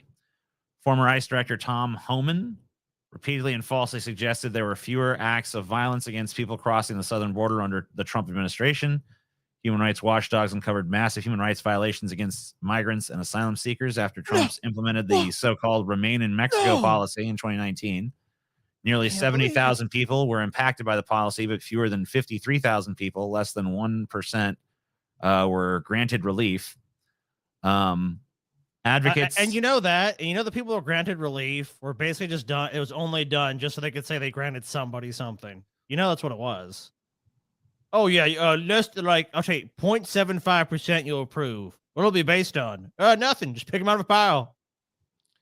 Tommy Tuberville should know he had a 100% graduation rate as the head coach of the Auburn Tigers. Oh wait, no, it was 53%. Good job. Oh yeah. Not to mention, why is a fucking former college football coach a fucking United States senator, man? Come on. Scotty equals woke. Scotty, you're defeated. I don't know what else to say. I'm sick and tired about hearing family separation. I'm still being sued about it. I don't give a shit. No one did more, bottom line, on immigration than Trump, Mr. Homan claimed. He said he offered to work for free because he is so pissed off. And he didn't. Did he work for free? He didn't. No, he did not work for free. He lied. Another Trump administration lie, another lie Trump personally told. Unfortunately, though, Joe Biden is really no better at the border, and he is basically promoting the exact same policies as Donald Trump did, with the exception of the wall. Like, his main difference is like, I don't think there should be a wall, but all your other policies are pretty sound. I do think there should be a bunch of drones. Pick up $1 and it's got fentanyl on it, and you're dead. You're fucking dead. You touch Dude, that, I love this shit, dude. you touch that Fentanyl. fentanyl dollar, bam, instant death. Here's your change, sir. Oh, heart attack, I'm dead. You just think you're getting change for, pack of gum or some shit, and bam, next thing you know, you're a corpse. Where do I get one of these Ouch. fentanyl dollars, dude? I don't know. Just they're coming soon to a store near you, I guess. I can't wait. Look for a store with a dead clerk, and that's probably the one with the fentanyl dollar in it. Yeah, I mean, that's true, because we've heard so many stores and places of business all throughout the world. Because remember, these drugs are in every country, really. Well, there's demand for them. And people just dropping dead left and right. You know, oh, someone went to get groceries, they died. Someone to get some fast food up, they were handed a fentanyl laced bill, they died. Oh man, that's everywhere you see, guys. Oh, I want some baby formula t-shirt. Oh, some fentanyl accidentally got mixed in. We just killed 10 million babies. Why? Oh, why fentanyl? Pick up $1. It's got fentanyl on it, and you're dead, Mr. Green. That is false. It's not possible to experience such a reaction from merely touching the drug. Every American is at risk. I've heard people say this over and over again, but we've never seen anything incredible. Like, remember that cop that claimed this? Like, he touched some. There could be a whole section of this show devoted to cops pretending to fucking have seizures because they touched some fentanyl. You know what's crazy too is that when these people get MRIs and other shit to diagnose these things, like they can never find anything. It's like, nope, none of this. Like, as far as we can tell, nothing happened. Oh, it did. Fentanyl evil. TJ, you have to see the song Trump made with the 1-6 Riders. It's very appropriate for the modern dystopia. Oh shit. How did Weed Donkey light his weed if he has no thumbs? He uses a lighter. He doesn't use his thumbs. Who the fuck uses their thumbs to light something? Weed Donkey does whatever the fuck he wants to do. And I've personally seen Weed Donkey smoke a shit ton of weed. So I don't know what you're talking about. Matt Gaetz is like, I think vindication looks pretty good on me. I don't think you've been vindicated. I think the Teflon nature of being a sitting U.S. congressperson looks good on me. Yes. Yeah, I must have missed it when Matt Gaetz was vindicated. Well, he won't be charged with the Justice Department. That's what his claim to vindication is. Nikki fucking Haley. Not a 2-tier unequal justice system, Paul, which protects people in power. That's not what it is. It's just that he's innocent. I see. Wokeness is a virus more dangerous than any pandemic, hands down. You know why these comedians suck? Because they might as well be in a fucking CPAC, apparently. Just put Chris Rock, you want to open CPAC, dude? How about Roseanne? She can go open for him. I know she's a conservative. Dude, why does everyone think they're a fucking comedian nowadays, dude? I'm not saying I am. But Jesus fucking Christ, I'm just so, it's like, oh, it was funny. This shit ain't fucking funny, dude. It hasn't been fucking funny. Even the first guy that figured that out, or the first person that fucking figured that shit out, that wasn't funny. And I'm about to fucking hear this shit for the next 10 fucking years. Oh, I'm so sick of wokeness, dude. I'm so sick of fucking hearing about these people. They don't even know what the fuck they're talking about. Oh, but Scotty, just remember, tonight on the Grease Trap, wokeness will be defined. Finally. Bill Maher is going to give you the definition. Scotty, you sit here having your little weird freak out about, I'm tired of hearing about this wokeness. Well, you're going to see how serious of an issue it is after Bill Maher really lays out. Okay, let's put her in a room with people with these horribly contagious viral diseases and be like, now here's a guy that's going to lecture you on wokeness. Which room do you want to be in? You want to hear the guy talk about wokeness, or you want to be with the people who have diseases? Disease room, please. Yeah, I'll go to the disease group. Oh, I have whooping cough now. Oh, I can't breathe. Oh, I feel horrible. Oh, you're fine. Transgenderism must be eradicated from public life entirely. Like I guess you could still have it in your private life. I don't know. How do they, like, what are they saying in that? See, that this type of shit is spooky. Yeah. Like, transgenderism must be eradicated from public life. Like, what are you asking for here? Right. I mean, and then this guy went around a bunch of articles like, you know, Michael Knowles calls for transgender people to be eradicated. He's like, that's not what I said. That's not what I said. It's like, let's find the clip. Well, I mean, he's hinging on like, I said transgenderism, not transgender people. So you see, like, I mean, like, and a lot of people just point out, like, what's the fucking difference there? Like, what distinction? Like, what exactly are you asking? Let's do a thought experiment. Homosexuality must be eradicated from public life entirely. What do you think that means, guys? It means you can still be in the closet, right? Yo, right. I guess maybe well, they don't put you in the fucking ground. They think that there's some kind of like transgender recruitment campaign going on or some shit. Like that's how they define transgenderism. And it's absurd. They point out statistics like, look, there's more trans people now than ever. And it's like, yeah, the environment for people to actually be what they feel they are is better now than it ever has been. Yeah, like it's just they did the same it's- thing when like homosexuality started to become more socially acceptable. They were, oh, look at all the gays that are popping up. It's like, no, they were always there. They were there. They just didn't feel comfortable coming out in a climate that wanted to round them up and lynch them. It's like, I think I'll stay in that Shocking. closet. What? I can't believe that. I don't know, like a society where the point of view about gay people goes from like kill them to like, I guess they're all right. Like, wait a minute, now there's a bunch of people saying they're gay. It's like, we must be creating gays. It's like, no, that's not what's happening. Sorry. That's not how it works. The guy that used to fucking keep it on the DL is now a little bit more comfortable going like, all right, yeah, I'm gay. Nobody decides that they're gay. Nobody decides that they're trans. It's just one of those things. You either are or you aren't. And we'll be looking at some Michael Knowles. He is our $850 goal tonight. So we will maybe, if we reach that goal, we will be looking at him reacting to Tom Brady's ex-wife satanically poses for Vogue Italia. Super important issue. All right. Biden administration is trying to tell us pedophilia is normal.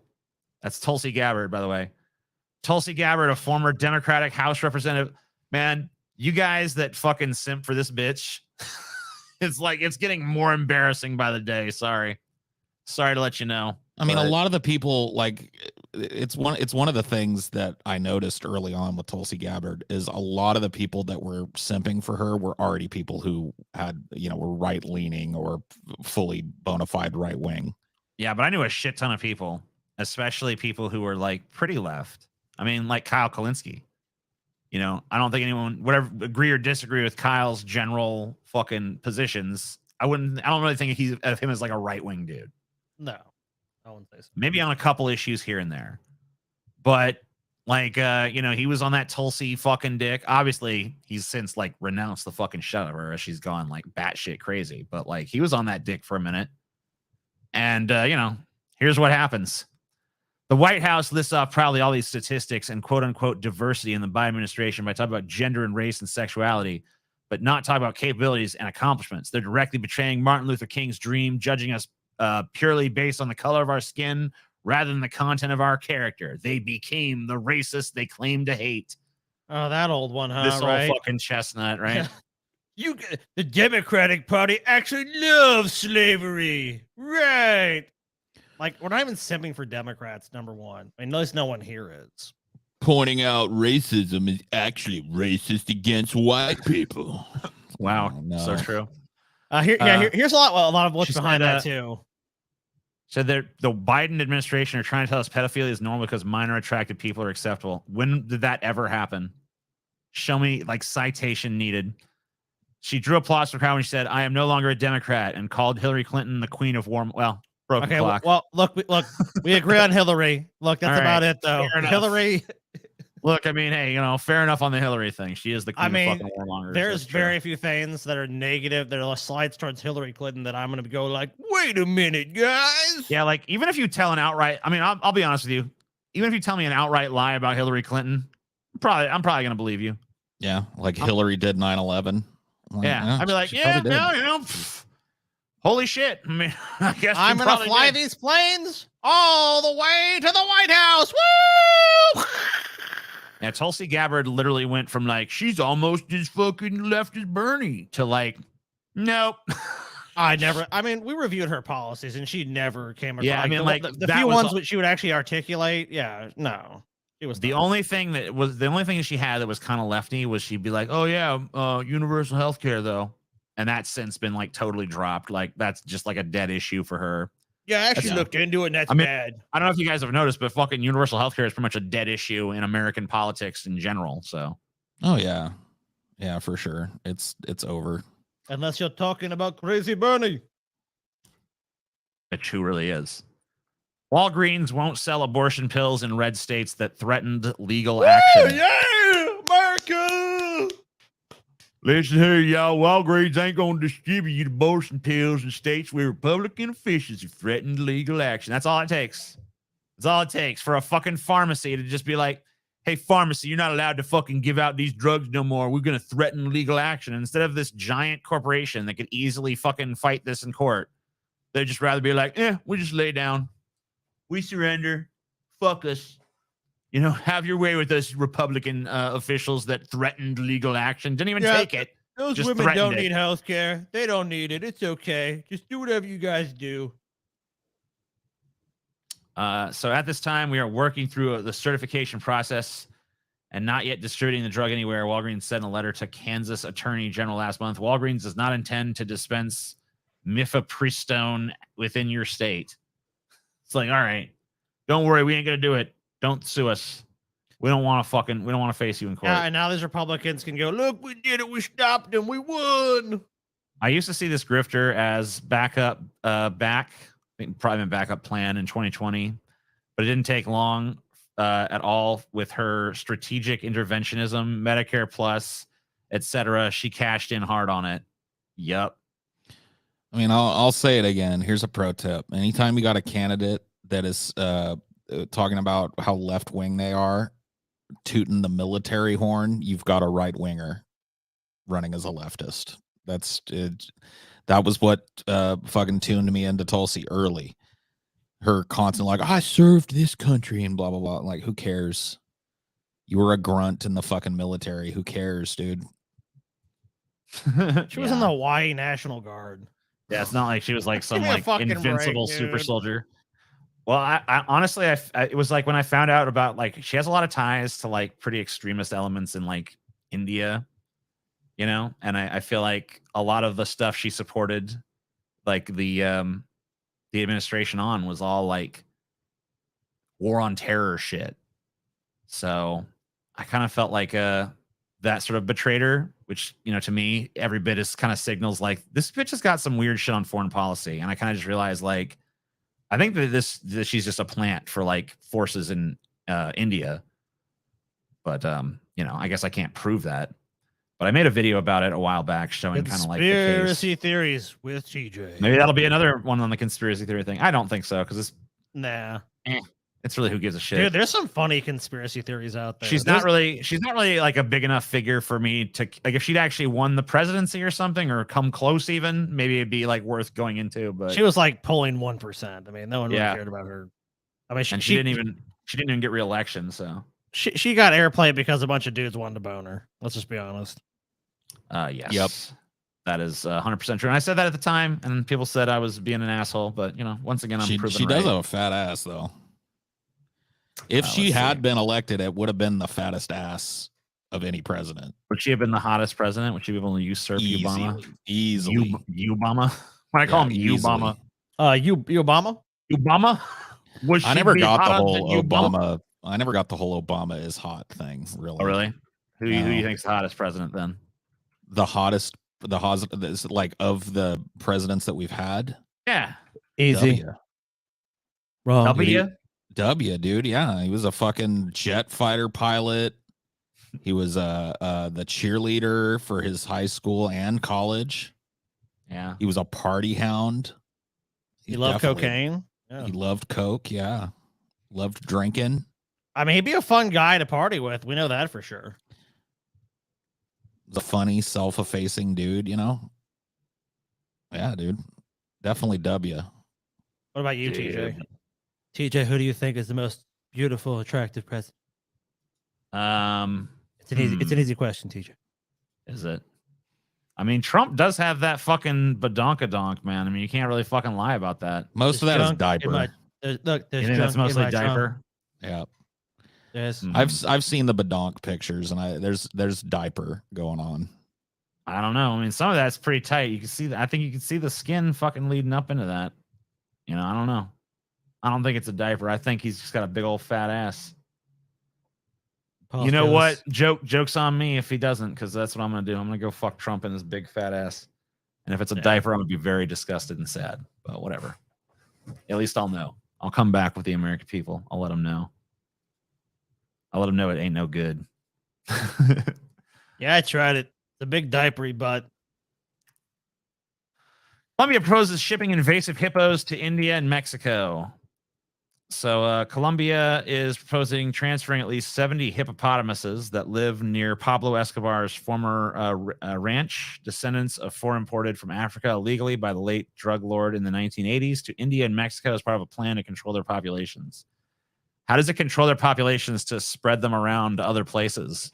Yeah, that's how you spread their population. Yeah, should we send them back to Africa? Yeah, just, I don't know, put them back in their fucking original territory, or I don't know, just like fix them or something. Like, dude, Africa don't want no more hippos. Yeah. They're like, no thanks. They actually did try to sterilize them, and it was unsuccessful. They're the deadliest animal in the fucking world. More people killed by hippos every year than any other animal. Yeah, I don't know. With the exception of humans and mosquitoes. Well, yeah. Yeah. Sure. Human mosquitoes. Talking Human directly mosquitoes. killed, you know, it's all. Yeah, Oh, directly killed, then yeah, we're definitely number one. Yeah, humans. But you know, but how many people do humans kill with their bare ass hands though? Quite a few still. You think? I guess there's strangulations and stuff. Punching and people, beatings. kicking people, beatings. Oh yeah, dude, all the time, every day. I mean, Right right now, we should take, what happens if we take all tool assisted kills out of the mix? You know what I mean? we still have quite a few. I mean, I think we definitely have. Oh, fuck yeah, dude. How many times people in the streets just get into a confrontation, then you knock somebody out, their head hits the pavement, they're dead. Yeah. Yeah. I mean, we're talking about the global population. Like right now, someone's killing somebody. I mean, just guaranteed. That's how the world is. I wonder if there's any murderers listening to our show right now. I always wonder that. I was like, I wonder if there's anyone in this fucking chat or something that's like murdered somebody. Yeah, good point. You know what? I'm gonna blow this guy's head off. I mean, as far as the show has been listened to, I mean, yeah, almost certainly someone's killed somebody that's listened to the show. Yeah, fucking murdering. If you're out there, you murdering piece of shit, good on you. Good on you. I'm glad you're sticking with it. You're like, good on you for doing it. Just don't kill TJ. Take Scotty or Paul. Take one of them. Don't take me. Leave me alone. Ooh, pick me. Paul's like, right here. Paul's come and get me. Paul's always so glum when it comes to this news shit. That's why they won't though, Paul. I mean, like, I'm not saying that 'cause I think Paul wants to avoid that. I mean, I think Paul will be fine with his fate. If everyone's like, Paul, it's your time. It's like, you know what'll happen, Paul? They're gonna be like, nah, Paul, I like to see you suffer. Let me have one last drag of this cigarette. If everybody decides it's my time to go, then it's my time to go, I'm willing. But yeah, no, I do hate the news. I really do. I wish there was a way to be funny about the news, but I try my best, but it's pretty fucking sad, isn't it? Most of it. Yeah, even stuff like this that's funny on the surface, if you really think about it, it's kind of sad. China has banned women from modeling lingerie on online shopping live streams, so men are doing it instead. Yeah, they created some new jobs. Until they ban that in a couple weeks. I'm surprised if they haven't already. China's live stream shopping scene is a booming industry that's projected to be worth more than $700 billion this year, according to Statistica. The industry is said to account for about 10% of the country's e-commerce revenue, according to McKinsey. Live streams featuring females modeling lingerie have had a history of being promptly shut down and banned as a result of China's law against spreading obscene material online. To work around this ban, some of these businesses have recently started hiring male models to flaunt women's lingerie. One of the broadcasts was held last December. It's so funny to me that, this is being perceived totally differently in Japan. Because in America, this would be like, oh shit, sign of degeneracy or whatever. But I guess in Japan, it's just like, I'm sorry, not Japan. In China, it's just like, oh yeah, well, I guess we can have this dude model it instead. Because that won't be sexual the way that it would be if a woman were to model it, I guess. So I guess that's just a matter of different cultural perceptions. Then again, I don't know how exactly the audience is responding to this. They could very easily just be like, ooh, yes, more femboys, please.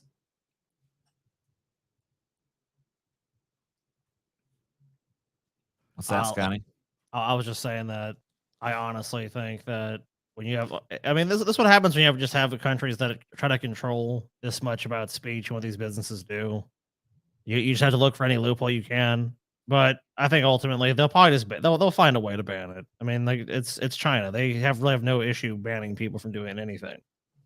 Personally, we don't have any have a choice. The designs can't be modeled by our female colleagues, so we will use our male colleagues to model it. The owner of a live stream business referred to as Mr. Zhu told Zhupai News in an interview. According to Zhu, many other lingerie live stream e-commerce businesses were inspired by his idea and started following suit.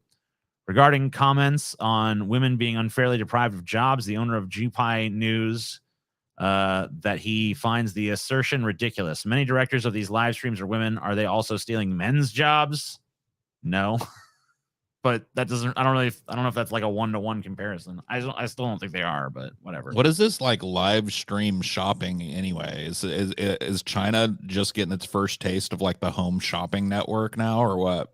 I guess it's kind of like a bunch of little home shopping networks that are just online. Like you just go on like a stream and there's like people modeling clothes and you could just like order the clothes.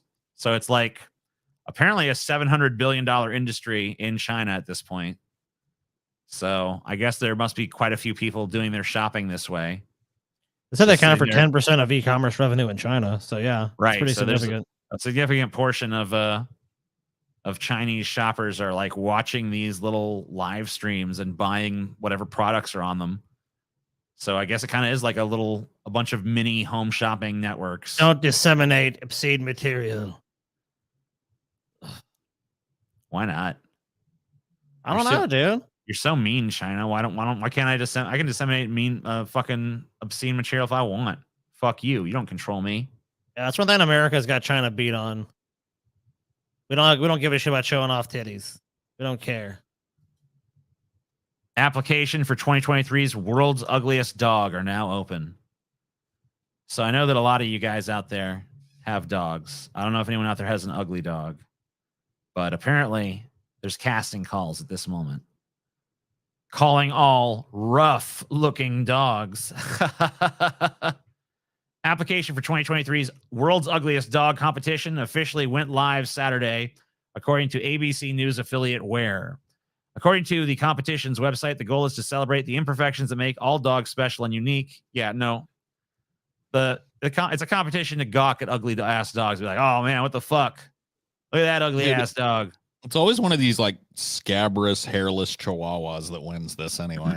Yeah, you got this fucking crazy fucking hunchback bulldog, the fucking giant lolling tongue. You got this fucking like weird deformed dog with like I don't even know what the fuck is going on. That's just there. like me. I don't know. That dog just seems like it has like a disorder or something. Then yeah, this is exactly what Paul was talking about. These Chinese cresteds, these things often win. They win a lot, yeah. But that's because that whole breed. I don't even think that's fair because that whole breed is ugly. So like you can't even say that's a particularly ugly dog when that's just like a prime example. If you look at if you look at someone like the breed standards with those derpy ass motherfucking shit, they're not all that ugly. But yeah, there's some especially ugly ones though. Well, sometimes when they get older too. Yeah. So this guy right here is obviously pretty fug, but also kind of cute. He's like a cute gremlin. Yeah. I don't know. I'd chill with that dog for sure. I mean, dogs are just such an awesome animal that even if they're ugly, I still like them. You know, I can't say that about every I read one of the comments. Fucking goddamn pieces of shit. But what are you gonna do? I'm excited to see what dog wins, and I'd whatever dog wins a pet if I could. Yeah, I don't know. I like this bulldog because he looks pretty absurd. Yeah, I don't really make fun of dogs, to be honest. I just don't. The only one of these I can get into every year is the fat bear contest. You know, that's your favorite one. Once the fat bear contest is over, I'm pretty much done with these animal things. You know. Yeah, Paul's like, fuck all that. Give me the fat bear. Nope. Ugliest dog, don't care. Cutest dog, don't care. Give me the fattest bear. Do you think the fattest bear thing should just be broadened then? You think you should just go like national? Because it's only in like one park, right? Yeah, it's one park that does it every year. But yeah, I think it should be like internationalized. I mean, if there's a fat fucking polar bear, I want to see it. there's a fat panda bear. I want to see that motherfucker. You know what I mean? I want to size him up. So yeah, I think it should be a worldwide competition. Twitter insiders, we can't protect users from trolling under Musk. Well, bad news, guys. You couldn't protect from trolling before Musk either. Yeah, I love this like idea that I see getting pushed that Twitter was somehow some sort of wonderland until Musk came along. It's like Twitter's been a fucking sewer since its inception. I can vouch for that. You haven't been able to control extremists, racists, terror elements, or trolling on your site ever. So this idea that let's blame everything bad about Twitter on Musk. It's like, no. Honestly, I feel the same way about this. That I'm not saying there's not a difference. I'm sure there's some kind of fucking differences that could really be parsed out. But what I'm saying is experientially, as a fucking user of the platform of Twitter and as a user of the platform of America, when we change presidents from one to the next in America, like, I know there's differences. I'm not saying there's no differences. Don't take this wrong. But from my perspective, from my lived experience, there's no fucking difference. If you didn't tell me who the president was, there's no fucking way I would know the difference between any of them. Like, my fucking on the ground lived experience as a citizen of this country is fucking identical either way. It's the same for fucking Twitter. As a Twitter user, I get on there now, fucking cesspool of shit. I get on there 5 years ago, fucking giant cesspool of shit. It's always like, what are you talking about, TJ? Back as in long the as I can day? fucking remember, it's been a giant festering cesspool of TJ. fucking toxic miasmic shit. I was there with Jack Dorsey the day they made Twitter, TJ, and it's been a loving platform ever since. A loving platform. You know, TJ, you know what a platform is? I'll tell you. It's a great thing, TJ. A platform. Oh. It's a great thing, guys, and it was always good. But then the old Muskie came here and he made it all bad. All bad. And that's how it happened. Dude, I'm sticking by my original fucking conspiracy theory about this. I think Musk bought this shit just to run it into the ground. I think he's slowly but surely trying to destroy the platform. And it seems like if you listen to these insiders, it's working. I mean, I don't know how extreme that is at this point. I mean, he's fired tons and tons of people. I mean, even people that sent for him initially, he's fired. Like, yeah, for sure. I don't really see where Twitter's going at this point. I mean, and the thing is, Musk is so rich that even if the company does fail, I mean, it's just a massive tax write-off for him anyway. It's not like he's going to end up, it's not like Elon Musk's going to be poor at the end of it. Oh, Twitter failed. Oh, too bad. I'm still a rich Oops. fuck. Yeah. Oh, no. Giant fucking tax write-off, probably some kind of insurance write-off as well. I mean, the dude he's playing with money at a level that it defies the logic that we have about money as normal people. And it doesn't even matter. Like, and people talk about like social networks. Social networks come and go. MySpace was big. Did Friendster. I mean, Facebook has declined in popularity. I mean, that's still around, obviously, but that's why they've shifted to like, we're Meta now. We're not Facebook. Twitter is flooded with rightoids and Andrew Tate stands. Like, when has that ever been different? When has Twitter not been flooded with fucking right-wing chuds and stands of shitty fucking internet personalities and shit? Like, was there like when was this golden age that people seem to think existed with Twitter? Because I must have missed out on it. He's gonna owe the Saudis a lot of money. You don't want to owe them guys a lot of money. What if they want the platform shut down? I mean, I mean, what I if think people? there's plenty of reason why a totalitarian government like Saudi Arabia would want the platform shut down. Yeah. So who even knows? Maybe he's doing their bidding. Oh yeah, you want that shut down? I'll take care of it for you. I'll be your front. You know, like, I don't care. Social networks are a lot of this in spread, and Saudi Arabia faced constant protests against their government. I mean, it's a theocratic state. And of course, they don't value human rights. There's a ton of people who are atheistic in those countries, and they're brutally oppressed. Social media is a tool they use to fight back against that. So I wouldn't be shocked if they want those social networks gone as well. Yeah, I mean, I think that the Saudis probably want Twitter to make money off of. I think that they have some kind of money making scheme. Maybe this Musk shit is just like a transitional period. I think sometimes what happens with these sorts of things is you get someone in there that's kind of a reputation for being like crazy, and you kind of just use them to do the parts of your agenda that seem crazy. But honestly, like a lot of people want to act like there's some massive difference in how Elon Musk is running Twitter, and maybe there is on the back end, but as far as like the user end experience, it's pretty fucking similar. The main thing that I've seen that's like really stupid is they're taking away two-factor authentication on your phone for people who don't sign up for like, they're basically just trying to like strong arm everybody into getting this Twitter blue shit. So yeah, they're just trying to be a little more subtle now. That's yeah, it. I mean, they're not trying to be more subtle. They're way more. They're just pushing it way more aggressively. So like, I really think what's happening with Twitter is they're trying to make Twitter a fucking. They're trying to monetize Twitter as hard as they can, and you know it's off-putting, and I think people really don't like it, and I think it's kind of like, in some ways, going to fail. But I mean, I've seen this happen enough to know that eventually people will just go along with shit, and you know, if people were going to leave Twitter, like they already would have done it. So, I mean, a lot of people have already, but yeah, you're right. I really Just think there's just like a core group of users that eventually are just going to bite the bullet and fucking give Musk some of their money to maintain their Twitter presence because it's that important to them as in terms of their social media. So, and then, you know, there's tons of little Elon Musk fanboys that are happy to pay for it. And there's a bunch of people getting strong armed to pay for it because they're putting more and more features behind that fucking paywall.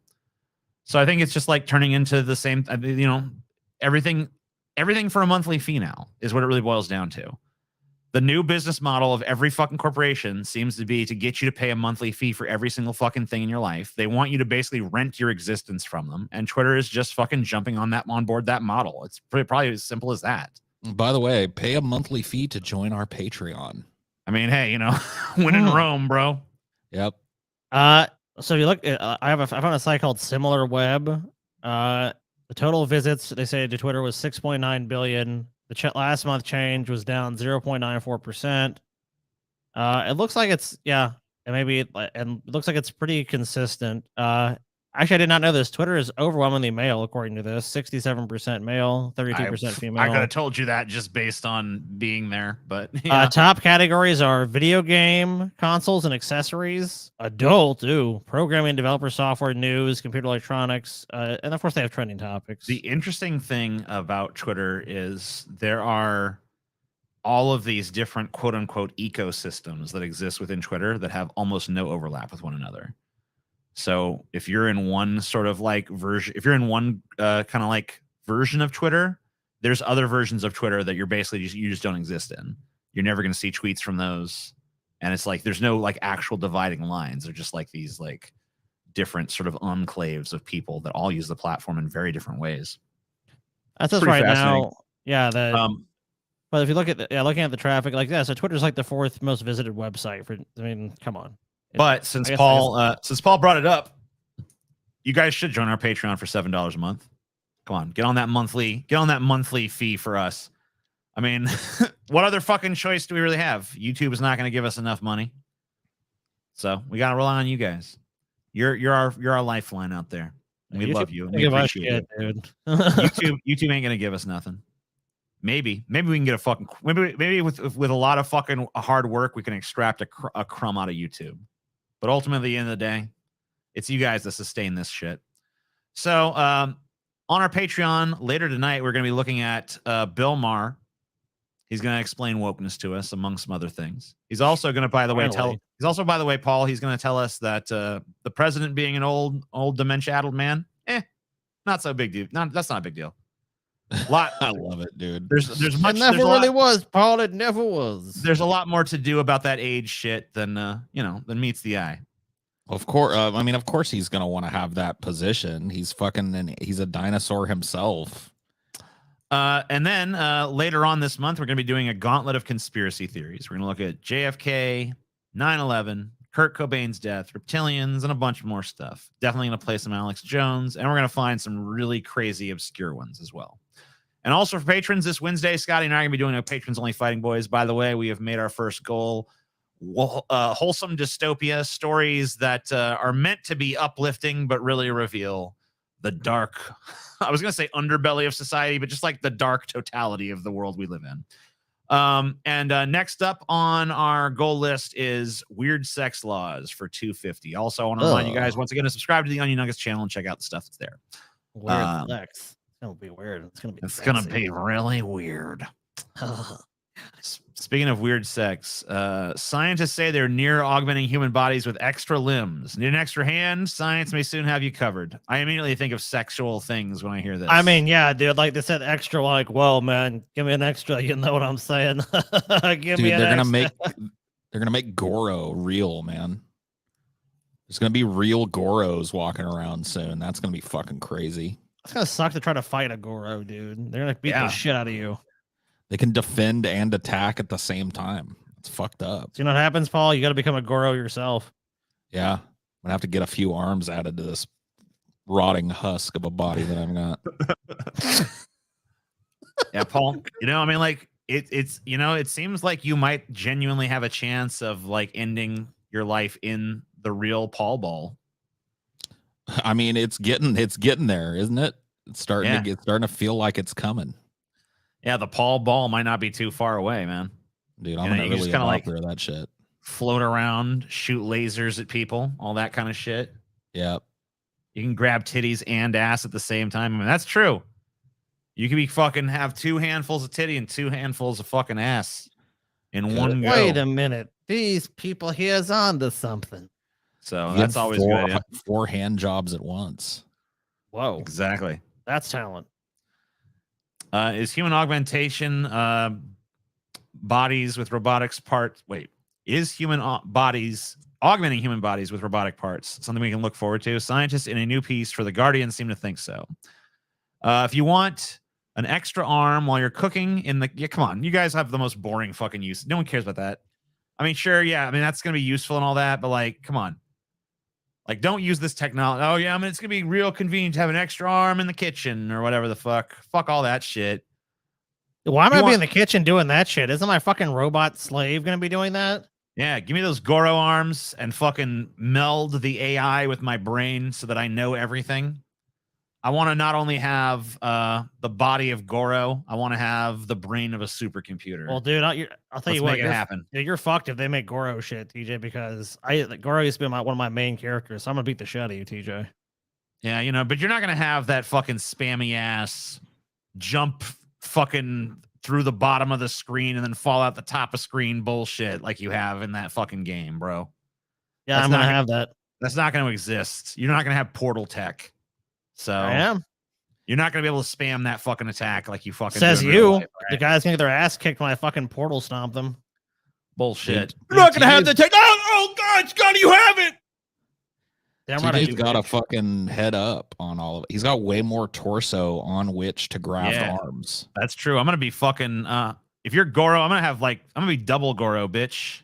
Well, Goro and a half. I'm pretty sure. Let me see. It's gonna be like Shiva. Yeah, I think I can fit at least fucking 6 arms on this motherfucker. All right, so you better fucking watch who you talking to.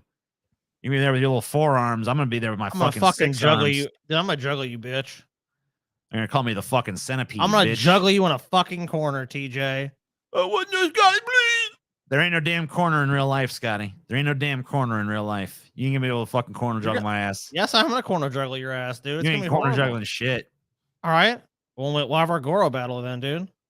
All right. Well, as soon as these limbs come out, I'm gonna fucking get 6. Yeah. You can get 4, and we'll fucking see what happens.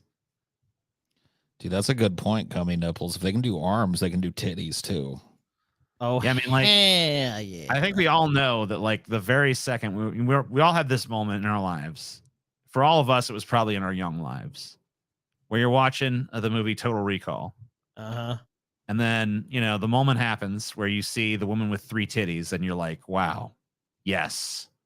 Why does this not really exist? And you know, we're almost there. Yeah. It's not long. It won't be long now. Get What your a ass to beautiful Mars, TJ. You must go to Mars. And the triple titty is gonna be fucking amazing. That's all I really want in life. 2 handfuls, and then your mouth's free. The triple tit. And the driver dude fills them up. Yeah. Oh yeah, he does. Benny. Get your ass to Mars. I love that fucking movie. All right. China's new human gene editing rules worry experts. So let's see what the fuck's going on here. Be afraid of China. China bad. Evil. China bad. China opponent. New rule in China. To regulate gene editing in humans. Don't go far enough, a leading expert warned scientist. Dr. Joy Zhang of Kent University, a global expert on the governance of gene editing in China, said authorities are susceptible to regulatory negligence.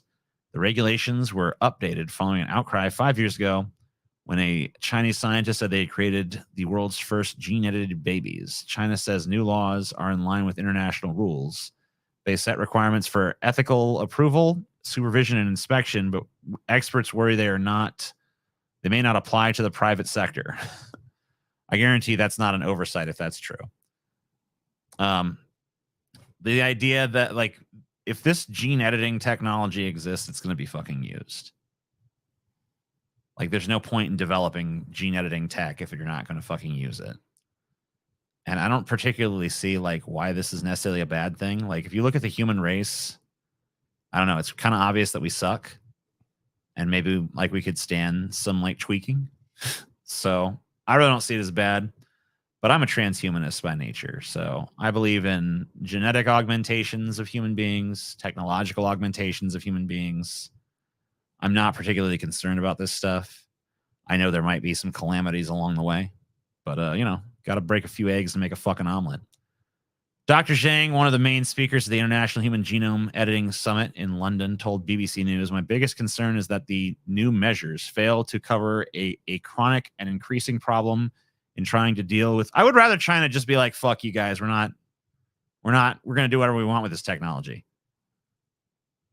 I'd rather it just be like an open, like, fuck you snub. And then, because you know what? That'd be the perfect fucking way for Americans to embrace this tech. It's like, oh, well, if China's doing it, if China's making superhumans, we got to make superhumans.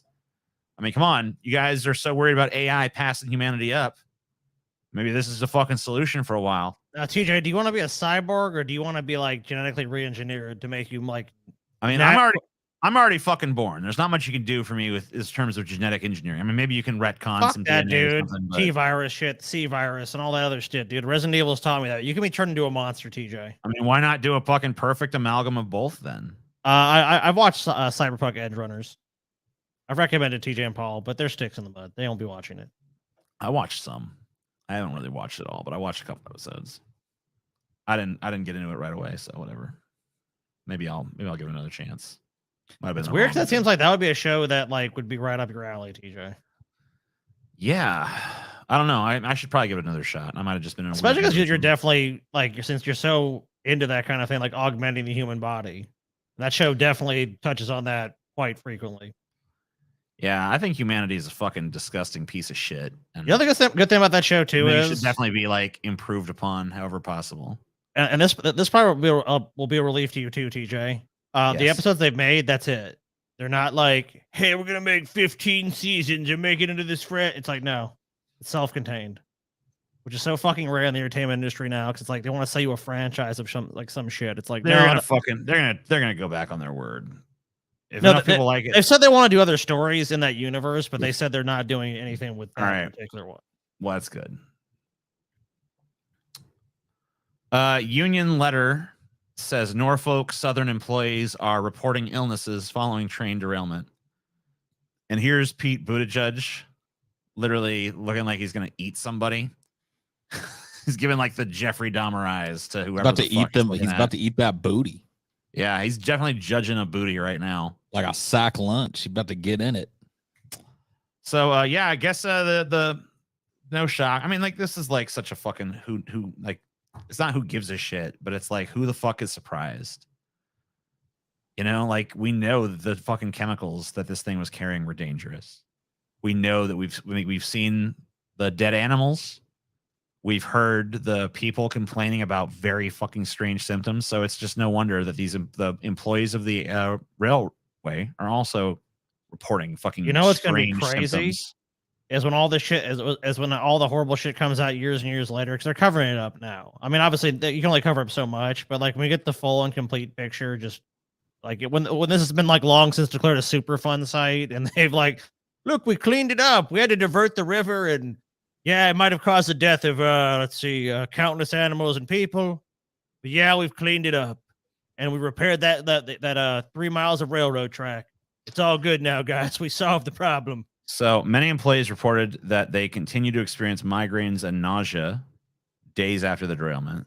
They all suspect they were willingly exposed to these chemicals at the direction of NS, Norfolk Southern. Yep. CNN has reached out to Norfolk Southern. Labor, I guess they haven't said anything. Labor Secretary Marty Walsh was not part of the meeting, but he said he was glad that they had been brought into the conversation in the aftermath.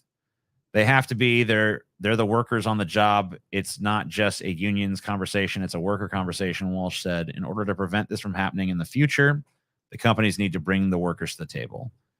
I mean, unfortunately, even that probably wouldn't solve this problem. Oh, wait. Oh no, hold up. Because there's like major infrastructure level problems that can't be addressed by any private company. Here's the thing. The companies could address it themselves. They failed to do that. The workers tried to collectively bargain. The United States Senate and Congress decided to go over their head, and Joe Biden signed the legislation not allowing them to strike. But Scotty, when he because they were the canary in the coal mine, they were singing, "Hey, maybe there's some dangerous gas up ahead." You know what? You know what they did? Instead of listening to the canary, they strangled it, popped its head off, and we could like keep going, guys. You'll be fine. But Scotty, when Joe Biden killed the railroad collective bargaining for these unions, but when he killed that, Scotty, he expressed like, "Oh, I wish I didn't have to do this. I just."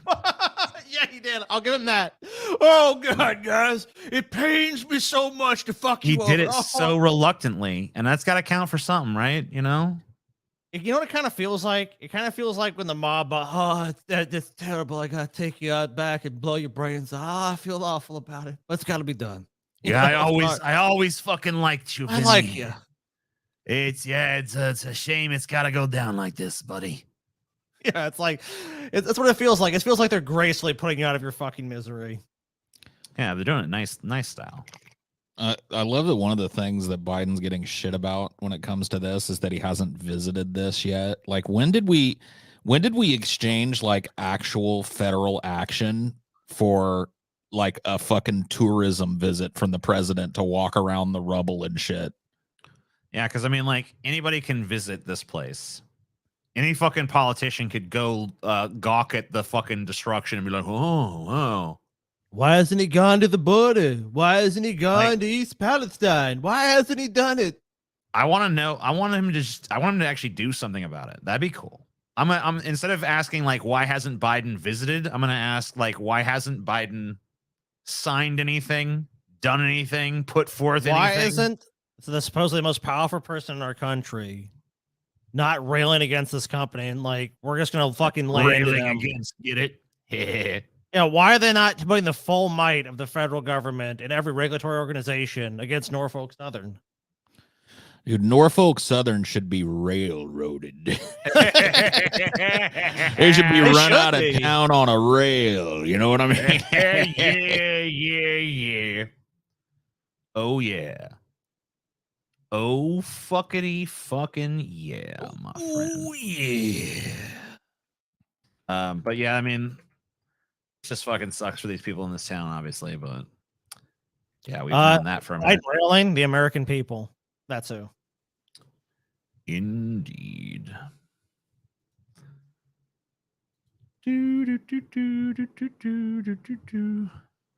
Election denying former Colorado clerk guilty of obstruction. No. A former Colorado clerk who has become a hero to election conspiracy theorists was convicted Friday of a misdemeanor obstruction charge for trying to prevent authorities from taking an iPad she allegedly used to videotape a court hearing. The case is separate from Tina Peters' alleged involvement in a security breach of voting machines. Jurors found Peters guilty of obstructing government operations, but acquitted her of obstructing a peace officer, the Daily Sentinel reported. She was charged last year after allegedly recording a court hearing involving a subordinate who was also charged in the alleged voting machine breach. Testimony during the 2-day trial, including that Peters repeatedly told investigators the iPad did not belong to her, and she could not provide the password because it belonged to someone else named Tammy Bailey. Peters' lawyer, Harvey Steinberg, said that was an alias used by Peters, suggesting it was created for security reasons. Blah, blah, blah, blah, blah. This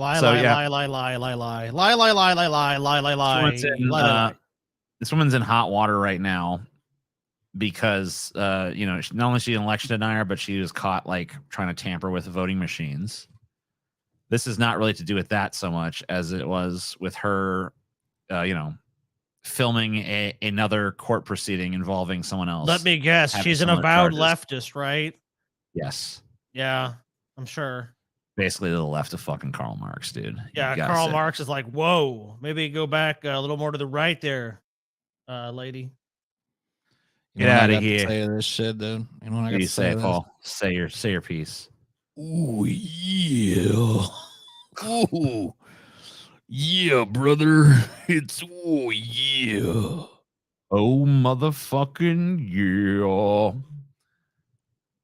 yeah. Dude, Paul. Man. I thought you might like this actually. But that dude, I mean, this is like very obvious shit.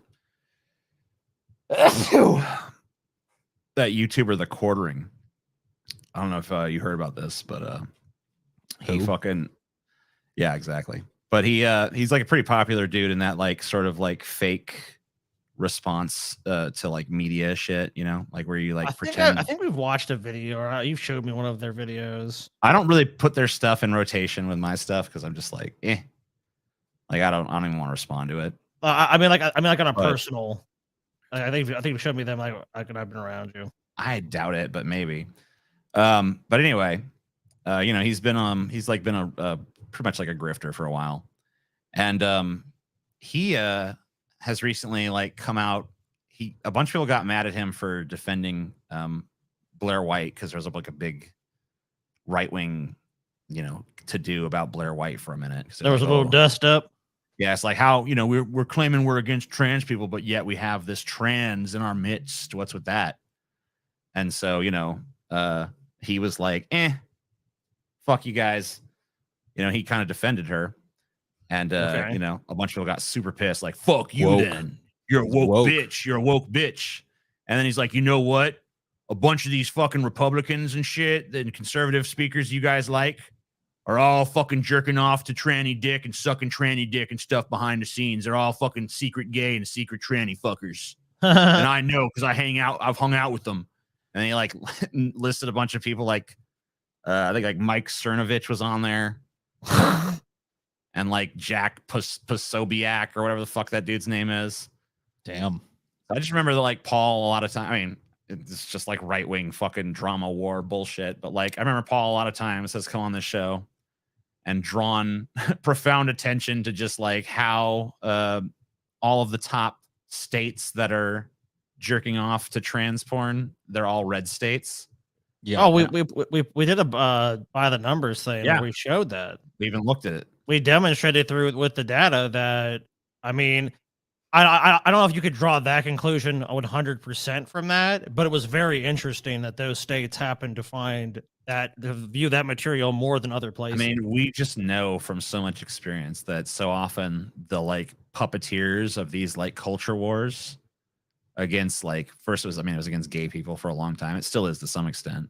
But it's like, oh shit, well, we kind of lost that one. All right, now it's these guys that are the enemy. It's these damn trans now. And it's like, where's the top searches for that? Where's the top? And, and now we're hearing, maybe there's like, it's been more than searches, they've like lain with the trans women and shit. So who knows?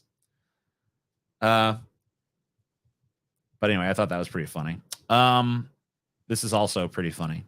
An anime actress with nearly 1 million Twitter followers tweeted out a guide telling her fans to bathe before coming to her concert. Man, she must have had some smelly ass concerts she's been to before. I mean, it's an anime actress, right, dude? A bunch of just like disgusting, unwashed weeaboos. Famous anime voice actress Rie Takashi drew a cute infographic containing tips for fans attending her concert. One of the pointers including reminding fans to bathe before going to avoid bothering others with their odor. Survival guides to smelly anime conventions and concerts have been around for years. Excuse me. I find this to be odorphobic. Odorphobic. Hey, weeaboos, I'm not saying you guys can't go to your little anime conventions and shit. That's but like, right. You can't tell us that. Can't tell us that. You know, you might want to move your monthly bath up to the day You of are. the con, You are. you know? No, I am natural. I am all natural, and you're odorphobic, TJ. Yeah, I am odorphobic. That's true. I don't really want You to are. smell. I'm allowed to smell however I want. If I don't roll around in dog shit for 3 days and go to an anime convention, that is my God-given right in this country. They ain't weebs, they're otakus. No, Don't they're get me weebs. started on that one. Yep, and you're a They're weeb for weebs. saying that sentence, by the way, too. Yeah, you're also a weeb. You've just outed yourself. You pulled the mask off. We're weebs for covering this. You're weebs for defending weebs. We're all fucking weeaboos, dude. Every last no. one of us. I didn't know we were weebs just for covering this. I thought we were just making fun of weebs. So to make fun of weebs, you become a weeb? Oh, this is not like a ton of experience, but I did go to a pretty fucking dense weeaboo con. And it was not as stinky as I thought it was gonna be. They're not, honestly. I've been to a couple too, and like I honestly expected them to be much worse, and I was actually pleasantly surprised going to them. The anime got community stinky is for me. disgusting. They did this like dance, like a dance party, like an EDM dance party that I went and checked out Most late. people dancing. Yeah, So it got far- stinkier there for sure. Well, yeah, I mean, I would expect that. Here's what it says. So far, it doesn't appear as though anyone has taken offense to her suggestions. Many Twitter users were expressing gratitude for the effort she put into drawing the infographic. Oh my god, we've been going about it the wrong way. Like these weebs, they just need a helping hand. Yeah. We just need to give them cute infographics for everything. Yeah. Oh man, I love this one. My friend's brother doesn't quote unquote believe in deodorant and smells like fart. Not like a fart, smells like He doesn't fart. smell like a fart. He doesn't smell like farts. He just smells like fart. You smell like fart. You He are smells fart. like fart. Farts are preferable to me to BO, honestly. Like I would rather smell fart than BO. That's not really that surprising. It's rancid, acidic smelling BO. It's like it's gonna like eat the inside of your nose. Amen to that. All right, this is our last news story. Scoop, HelloFresh drops coconut milk from Thailand over monkey labor allegations. Oh shit. Under So they pressure from finally animal caved on rights this, huh? activists, HelloFresh will stop selling coconut milk sourced from Thailand in its meal kits in the coming months over monkey labor allegations, the company confirmed to Axios. Hard So disagree. You know what? Fuck you. Here's why. Farts dissipate. All right. Yeah. A fart might smell at its peak. A fart might smell worse than BO, but BO, it's like a fart that continuously happens.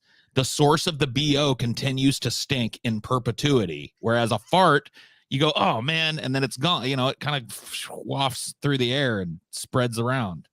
Amen. You know, Paul, I made tonight's thumbnail all for you, you know. I saw it. It was beautiful. It's Who's got that fucking loser in the Onion, though? You know what I mean? That fucking weirdo. I don't know. That's was white that? guilt, Paul, unrelated to you, of course. Yeah, of course. Because you have a beard. Naturally. Always have. Born with a beard. So PETA basically told them that HelloFresh's decision which followed the organization's supporters sending nearly 100,000 emails pushing for the change.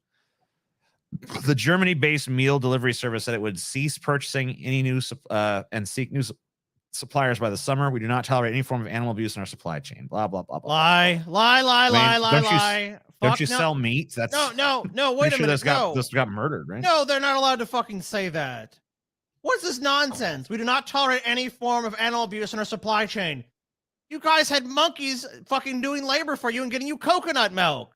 So you guys did tolerate it. Knowing Well, your company was like, They hey, didn't know, Scotty. how did they get? Oh, that's the line they always use. Oh, we were not aware there was they didn't problems in know our about supply that. chain. They don't give a fuck, dude. You know what happened? If people said they liked it, there'd be fucking videos like, here's HelloFresh. You want how you get your delicious coconut milk for our new curry recipe? Here's a little monkey going up a tree. And he gets a nut every time he does. No, he doesn't really. We hit him with a stick.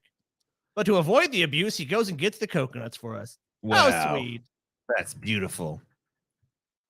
All right. So, look at this shit once more. Look at this fucking shit. So, we have made the first goal. We have made Wholesome Dystopia. We have not yet made Weird Sex Laws. So, we are, I don't know how far we are from that. We're like 60 away, something like that. Unless there's been some in Stream Labs that I haven't seen. Streamlabs is sitting let's see. Because most people do not give through Streamlabs. $5 in Streamlabs. Right. So I guess yeah, we're still pretty good distance away from Weird Sex Laws. So Weird Sex Laws. Also want to tell people this might be a short show. And if it is, shortly after it ends, you will be able to come watch us talk about Bill Maher on the Grease Trap, where he's basically going to tell us about the definition of the word woke, finally at long last, and he's going to give us the inside track on presidential age and how, you know, people like Paul who say that folks like Biden are too old to be president. Too damn old. Paul's wrong. I'm wrong. And Bill Maher's going to let us know. As usual, I'm wrong. As you always are. Yes. I always are. Yeah. Always am. And we're also going to be doing a conspiracy theory gauntlet later this month where Paul has the opportunity to be wrong some more. Oh, I'm going to be correct on that one, dude. That's going to be right. That's gonna be a contentious episode. I mean, look, guys. I mean, Kennedy assassination. Look, it was Lee Harvey Oswald. 9/11. I mean, let's be honest. The tower. Well, we won't get into too much into that. Kurt Cobain's death, though. That's gonna be a especially sticky one, Paul, because you know what? New evidence has come to light, and definitely not a suicide, man. Definitely not a suicide, man. I know it wasn't. I know that Kurt would never do that. So. No, you know what? No, I'm just kidding, dude. He killed himself. Sorry, Paul. It's fuck with you. Know what the biggest 100%. conspiracy theory is? What? The biggest conspiracy theory is that conspiracy theories are wrong. Whoa. What? Also, for patrons, this Wednesday, Scotty and I are doing a Fighting Boys live stream. We're gonna be well, hopefully we have something to premiere then too to patrons. Yeah, we have some cool shit. Scammed again. Yeah, that does happen. Does tend to happen. Subscribe to the Nuggetz channel. Hit the alert bell. So we got another channel that we live stream on this channel, but for various convoluted YouTube bullshit reasons, we post clips to a different channel. The Onion Nuggetz channel. Subscribe to that fucking channel. Hit the alert bell. Suck our fucking cocks. Thank you, dude. I just looked up what a KES is. What is it? Kenyan shilling. Whoa. A Kenyan shilling. We just got 500 Kenyan shillings. What is that in American? $3.92. Hey, you know. That's all I care about is what is it in American? YouTube should just translate all that shit into fucking American money. We don't need all that bullshit. Money for scammers. Give us money, scammers. Yes. President knows, just like money for scammer. Money. By the way, TJ, have you heard about this new podcast? It's like really great. I mean, it's like this guy, like he hosted Fear Factor. Are you talking about Joe Rogan, dude? Joe Rogan, dude. It's the Joe Rogan experience. My God, dude. Have you seen the Joe Rogan experience? I have. Available exclusively on Spotify, TJ. Right, and he brings on so many guests from all these different fucking facets, many unique walks of life, many unique guests. You know, yeah, many unique. It's always great to see the many unique guests that Joe Rogan brings on his show. They're numerous. Paul, what is your favorite Warhammer 40K faction? Mine is Mechanicus. I love tech priests and rangers that look like giant human-sized Jawas. I like the Gene Stealer cults. Dude, just the whole origin of the Gene Stealer cults is brutal as fuck. I love it. Of course, Paul would like some fucking Gene stealing pieces of shit.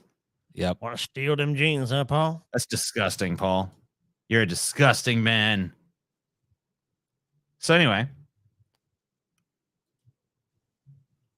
let's go ahead and put ourselves in here as well. Wholesome Dystopia. Me and Paul actually covered this story not too long ago. Did we? That's good. Yeah, this is the story about the janitor. They raised $270,000 so this 80-year-old janitor could retire from this Texas high school. Oh yeah.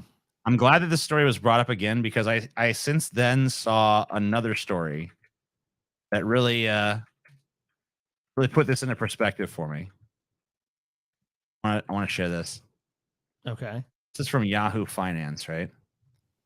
Asking a question. I know it's probably been on your guys' minds from time to time as well. Is $6 million enough to retire at 65? I mean, if you really stretch it, I mean, Can you? I don't know. I want to let you know. Really stretch that budget a lot, you know. Maybe.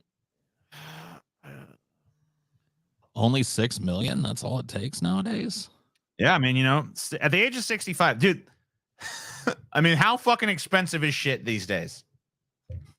65. I mean, like, how much longer are you really expecting to live at 65? Especially with life expectancies, you know, on a downward fucking. I mean, at trend least in this another country. 30, 40 years, TJ. So that's gonna be a while. I mean, you know, if you're planning on living another 30, 40 years, yeah, I guess. But like, you know, a lot of Americans, if they get to 65, by the time they get there, they're gonna be pretty fucked up. They ain't have much left. This is clearly not being written as But TJ, what about for the middle class, right? TJ, what if you live a very reasonable lifestyle, several international vacations a year, sailing around the world? I mean, TJ, where do you summer? Where do you summer, TJ? Maybe I can help you understand this. Where do you summer, TJ? Where's your like? I was going to summer in Nice or maybe like the Seychelles or something, but you know, south of France, lovely this time of year. Nice, though, I don't know if I can fucking. I mean, Nice is in the south of France, so no, I know, but it's a little rough, TJ. I mean, I thought you were gonna go somewhere. Well, you know, I mean, I was trying to stay in budget, you know, for my measly $6 million. Well, that's true. You have a very conservative budget. They're only $6 million. I mean, right. I mean, you know, I barely made any money. Yeah, it's gonna be really tough. I mean, I think you have to limit yourself to probably. I hate to say this, TJ, but probably like around 300,000 a year in spending. You know, with what your portfolio is going to be bringing you into. I mean, I don't know if I can. I mean, how's a man to live on that? I don't know. It's gonna be really difficult, but you know, you might be able to find a way. This fucking dude is a janitor at 80 years old. Can you imagine fucking? I mean, take whatever your lifespan is. I mean, like Paul, you're 40 or whatever the fuck, right? Something like that, yeah. Double your fucking lifespan, you know? No thanks. Double your fucking lifespan. It's like nah. The whole time? No. Nah. No, and not only that, double your lifespan, and then imagine yourself twice your current age pushing a fucking mop in a fucking high school somewhere. Just like, these damn kids. And then you can't retire. You can't afford to retire. You got no fucking money. And then they raise you $270,000. What if you're fucking retired? What if your cursed ass lives another fucking 10 years, 20 years? What if you live to be 100-year-old man? How long is that $270,000 really gonna fucking last? Maybe he just likes mopping up pee. You know, that's like his thing. He's just like, pee. There's pee that needs to be mopped, and I'm the guy to do it. Yeah, I'm sure he was really looking forward to at 80 years old to mopping floors and picking up trash. This guy is just gonna go and get $270,000 worth of golden showers and then show back up for fucking work. Like, I need my job back. I went to Vegas and had a hell of a weekend. All hookers all weekend. I didn't stop. Yeah, I'll give my old shitty mop back. Any puke to clean up this morning? Oh yeah, several kids puked this morning. All right, those were some times. That's what he should do with it, man. Let's put this fucking illusion. That $270,000, he's probably gonna have. It's probably bought him like 5 to 7 years. I mean, if he does make it, hopefully he kicks the bucket before then. Doesn't have to go back to cleaning up puke and piss and shit. I mean, yeah. How much can I mean, like, how many years can you really buy with $270,000? You know what I mean? Like, what's he got? What does he got? What's the? It depends on Does he have his own home? Does he own a house that he's paid off? I mean, he could have at his age. Even yeah, I mean, there's a good chance that he bought a house way back when normal people could actually do such a thing. You know what I mean? yeah. So if he's got that covered and like he's got Social Security and other stuff, I mean, he could probably. I mean, yeah, 5 to 10 years, I would guess. It says right here he's a retiree whose rent had gone up $400 a month. So, Oh wow. shit. Okay, yeah. I mean, that's definitely gonna buy him some time, but yeah, it's probably not a permanent. And that's kind of crazy. We think about it. It's like, yeah, I've given you $300,000. You should be set, right? I guess for a little while. It's like, oh shit. But yeah, with he is 80, so he's probably not gonna live that long. Yeah, but he probably said that shit when he was like, well, I'm 65, probably not going to live that long. Well, I'm 70, probably not going to live that long. Well, I'm 75, probably not going to live that long. Well, I'm 80, probably not going to live that long. Like, what if he does? What if this motherfucker continues to live? What if he's 90? Is this better hope the next generation of kids has another crowdfunder for him then? Is this $270,000 going to get his ass to 90? Is it going to get him to 100? Fuck no. He's fucked. This old guy is fucked. At a certain point, if you make it cross a certain threshold, I mean, like, honestly, from where I'm standing, the threshold should just be birth. But, like, if you make it to a certain threshold for sure in this country or any other, your ass should be fucking taken care of. Like, yeah, you're old enough. You fucking contribute enough. Look at this fucking shit behind him even. It literally just says work hard right behind him. Work hard. And then the and is appropriately covered up by his head. So it was the actual American. It was what Americans actually believe. They'd be like, gonna get mine, bitch. Get yours, bitch. I just imagine lifespans in the 120s. I mean, yeah, if you live to be 120, which very, very few people do, then this guy's got another fucking 40 years on this earth if he lived to be 120. Now, looking at him, I don't think he's gonna make it to 120, but who knows? Yeah, who knows what this horrible nightmare existence has in store for this poor old fucking man? You know what I mean? Come on. He's it's not gonna be good. But you know what, TJ? It's a wonderful story in our wholesome dystopia. We're about $34 from our next goal, by the way. Oh shit, we're closing in. We don't have too much left, so Michigan police lieutenant finishes DoorDash delivery for pregnant driver after car wreck. Aww. Oh wow. my goodness. Isn't that beautiful? Listen. All right, talk about going above and beyond the Call of Duty. A Michigan police. Wow. I love this pro-cop propaganda. Talk about going above and beyond the Call of Duty. Thin blue line. Imagine if this officer had not been there to save the fucking day. This person never would have got their DoorDash. Yeah, what they're not telling you is that he showed up to the address and knocked on the door, and a black guy answered, and he was like, "Get on the fucking ground! Get on the ground, bitch!" And other this cop, he fucking can't just. I mean, I guess you can't. I guess you can't leave it on the fucking door because you don't have the app or anything. But man, if he did that, nobody would know about the story, right?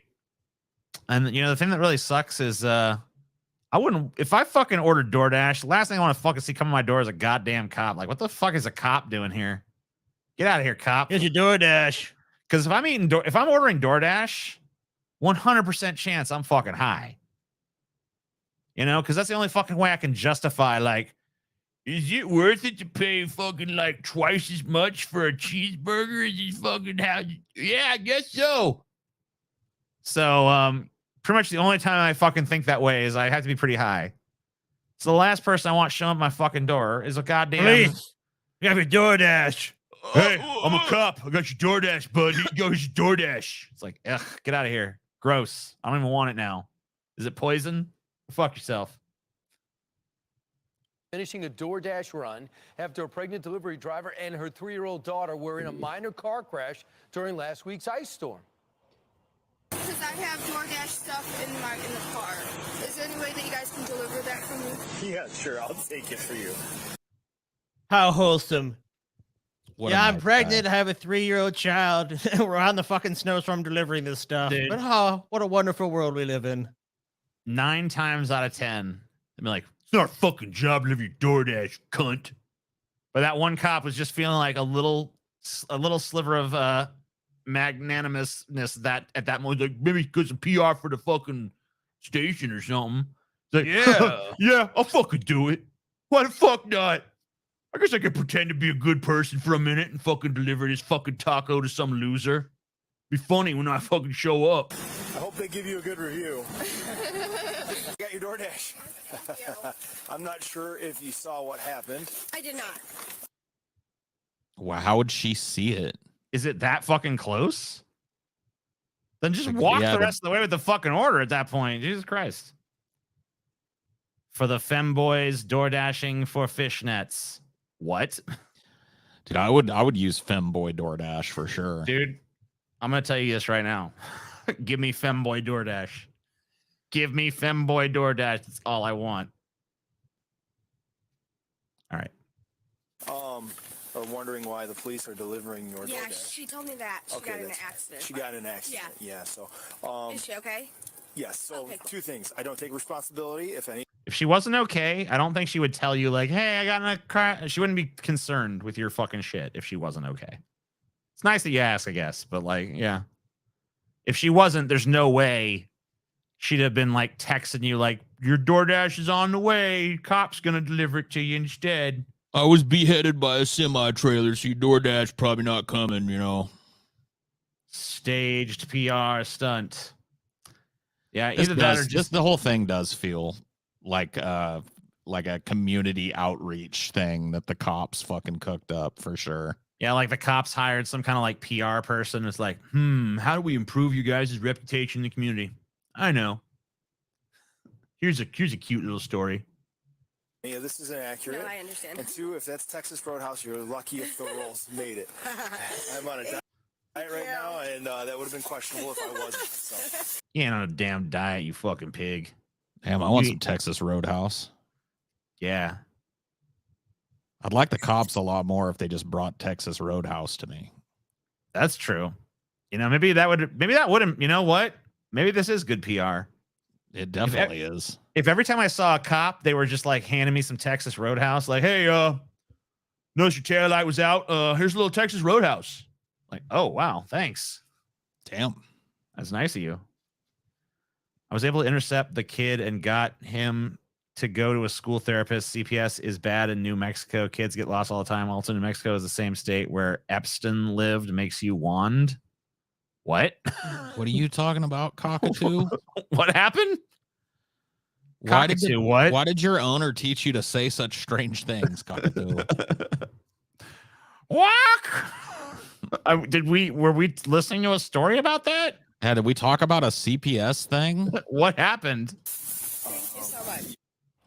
That driver, Brianna Fantozzi, and her daughter, Ariella, join us now along with Lieutenant David Allen. Good morning to everyone. Good morning. Good morning. So, Brianna, I hope the kid just drops an F-bomb. I want the kid just be like, fuck. What the fuck is going on? Oh Or no, the kid just does like the balloon boy did, you know, and just reveals the whole thing like PR scam. Lovable little scam. Never happened. I was told to pretend I was in a car crash, but I really wasn't. The cops paid mommy to pretend she was in a car crash. That's what I would like. tell us what happened. So This is some hard hitting fucking news, my friend. Dude, I hate to, you know what? I ain't even gonna say it. I Say ain't it, even gonna Paul. fucking say it. Say it. Oh damn! What the hell, dude? Don't fucking tease us, Paul. No, you I gotta ain't gonna say it. You ain't gonna It's say me. it. It's mean. There's, you know, she can't help it. You know, Okay. there's a lot of. Oh shit! I'm just gonna say there's like she got extra help in the gums. You know, that mom. She got 2 helpings of gums That's so mean, Paul. and a quarter helping of teeth. You know, I'm just Dang. saying. This is our last. I mean, story. I got 2 extra helpings of fat ass, so I can't really fucking hate. But Here's another wonderful, heartwarming story, guys. We got a couple more of these. We're about $3 up. I guess about $1 away. The kid Uh, gets conversion therapy. Oh, from last show. Okay, we got you. That's good. Family raises $263,000 for 72-year-old Domino's employee who fell delivering pizzas. Oh yeah, what a heartwarming fucking tale. Another heartwarming tale, guys. Let me just tell you this news. Any story that involves some fucking like 70-something-year-old person doing some like grunt ass manual labor bullshit, like being a janitor or a pizza delivery person, like that's not an uplifting fucking story. I don't care what happens around them. I mean, it's great that like money was raised for them and stuff. Don't get me wrong, but that's not a fucking uplifting story. The fact that someone ends up in our country ends up in the position of being 72 years old and they got to go fucking deliver pizzas to live, that's dystopian as fuck. Hence the wholesome dystopia. There's actually a video of it too. Okay, let's take a look. Show me the video. So when you see it, it's just even more depressing. Ugh. To be honest with you, I mean, I'm really glad that she got the money and everything. Of course, I think that goes without saying, but be forced to have to do something when, like, I mean, you can see she's walking with like a limp. Yeah, she's like waddling up there. Yeah, you can barely even walk over. She can barely. I mean, that looks like a minor step. Jesus. Yeah, that's a small step for sure. You know, and so she doesn't even have the health to actually do this. Like she's not even healthy enough to actually really do this. I mean, and it's not even that intense of a job. That's one small step for grandma, one giant tumble for grandma kind. She hits that fucking rocking chair too. And you think about how this came about too. It's like probably because like, well, I think you'll see the homeowners come and help her. It's probably just what's like, why are you doing this? I mean, because why else would they raise the money, right? Ugh. Sorry. Are you okay? I fell. Are you okay? Are you hurt? Dude, I'm so glad that she at least got like someone who's like, you okay? You hurt? Instead of like, fucking drop my pizza, bitch. Oh, there would be people that would do it too. There's people that watch that video. They're like, fuck that old bitch, man. Don't you have like a guarantee to get my fucking pizza? Go back and give me another fucking pizza, grandma. Fucking stupid ass fucking goddamn bitch, drop my fucking pizza. And my wings too. No. My fucking wings are fucking root, bitch.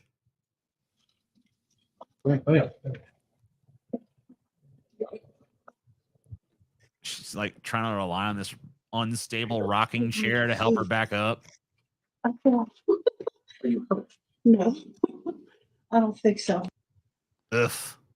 I mean, Jesus. probably just lack of medical care as well. I mean, we don't have universal health care. I mean, she's not even like she needs. It's not even like the case of like a spry 72-year-old, you know, that like, you know, that fall could have happened to anybody.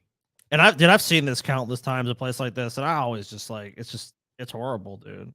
I mean, because like, I don't feel any better about it when I see someone young. I at least know like they have their health usually still and things like that. When someone that's like they have literally no ability to actually do it and they're forced to do it. I mean, it's just beyond terrible.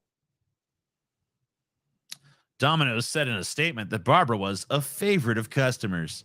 We were all very thrilled that all these caring customers were able to help transform her life so meaningfully. Why didn't you? If she's such a favorite and so beloved and all this shit, like, why didn't you as a giant fucking money pool help her out? Well, TJ, at Domino's, we support their store associates, and you know we provide many helpful programs to see that they do very well for themselves. And we deeply care and deeply committed to the health and well-being of all those who choose to work for Domino's. We have made our $250 goal of weird sex laws. We'll start that in a minute. Weird sex laws. We're now heading towards our $400 goal. Charlie Kirk in a video saying that we need more people, not less, in prison. Is he included in that figure of the people that should be in prison? I don't know. We'll have to find out. If he is, if we get there, then I agree. Because I only agree to one more person, and that being him. Ocean Treaty, historic agreement reached after decade of talks. Yeah! Woo! Paul, the ocean saved, buddy. Thank goodness. Man, You know, Doomer Paul. You know, you're always on Fucking- here with your bullshit. Yeah, blah, blah, blah, I told this dude to rub it in Paul's face, dude. The ocean is fucking safe. fucking Paul, all your doomer shit. Boom. Look what it amounted to. Ocean fucking saved, Paul. All I want you to do is, like, can you go like to the end of it? I mean, like, it's all great news. I mean, we're gonna do a lot of great stuff. Can you just go like the very end of the article, though? Yeah, I mean, there's stuff here. What was that right there? This? No, yeah, the last paragraph there. Oh no, the last two. Countries will need to meet to formally adopt the agreement, and then have plenty of work to do before the treaty can be implemented. Oh, well, that's no big deal. I'm sure they'll all But do that. it's in the pipeline, though. It will take some time to take effect. Countries. Listen, Scotty. Yeah. Okay, I mean, what, did you think you were just going to solve the problem in one fell swoop? But no, but the wheel that is heading towards the solution has started to roll, Scotty. It has. Started to roll. And, you know, it might be slow at first, but once It's that going- wheel it's gets not- going, It hasn't quite started to roll yet, but word is it's going to start pretty soon, relatively Look, we're soon. gonna get the wheels I rolling. They're disagree gonna with you, start Paul. rolling. I think that wheel, I think I saw it budge a little centimeter, like, It went right back to where it was. But You know what'll saw happen, that, though? That moment of like, You know what'll happen, right? Though you know, the fucking Overton window will shift, and we'll get another. You know, we'll go back to a Republican president, right? Oh shit, DeSantis or Trump is president. This is a terrible deal for the United States. Look, our oceans are clean. They're terrifically clean. They're doing really well. We don't need this agreement. This agreement will destroy America. Liz Caron, director of Pew's Trust Ocean Governance Team, told the BBC it will take some time to take effect. Countries have to ratify it, legally adopt it for it to enter force. There are a lot of institutional bodies like the Science and Technical Committee that have to get set up. I mean, But go back to the article. Go back to the. So it what's sounds the headline though? it sounds like this is just a formality, Scotty. No, but Couple of little what did the article formalities and- say? Can you go back to what the headline was?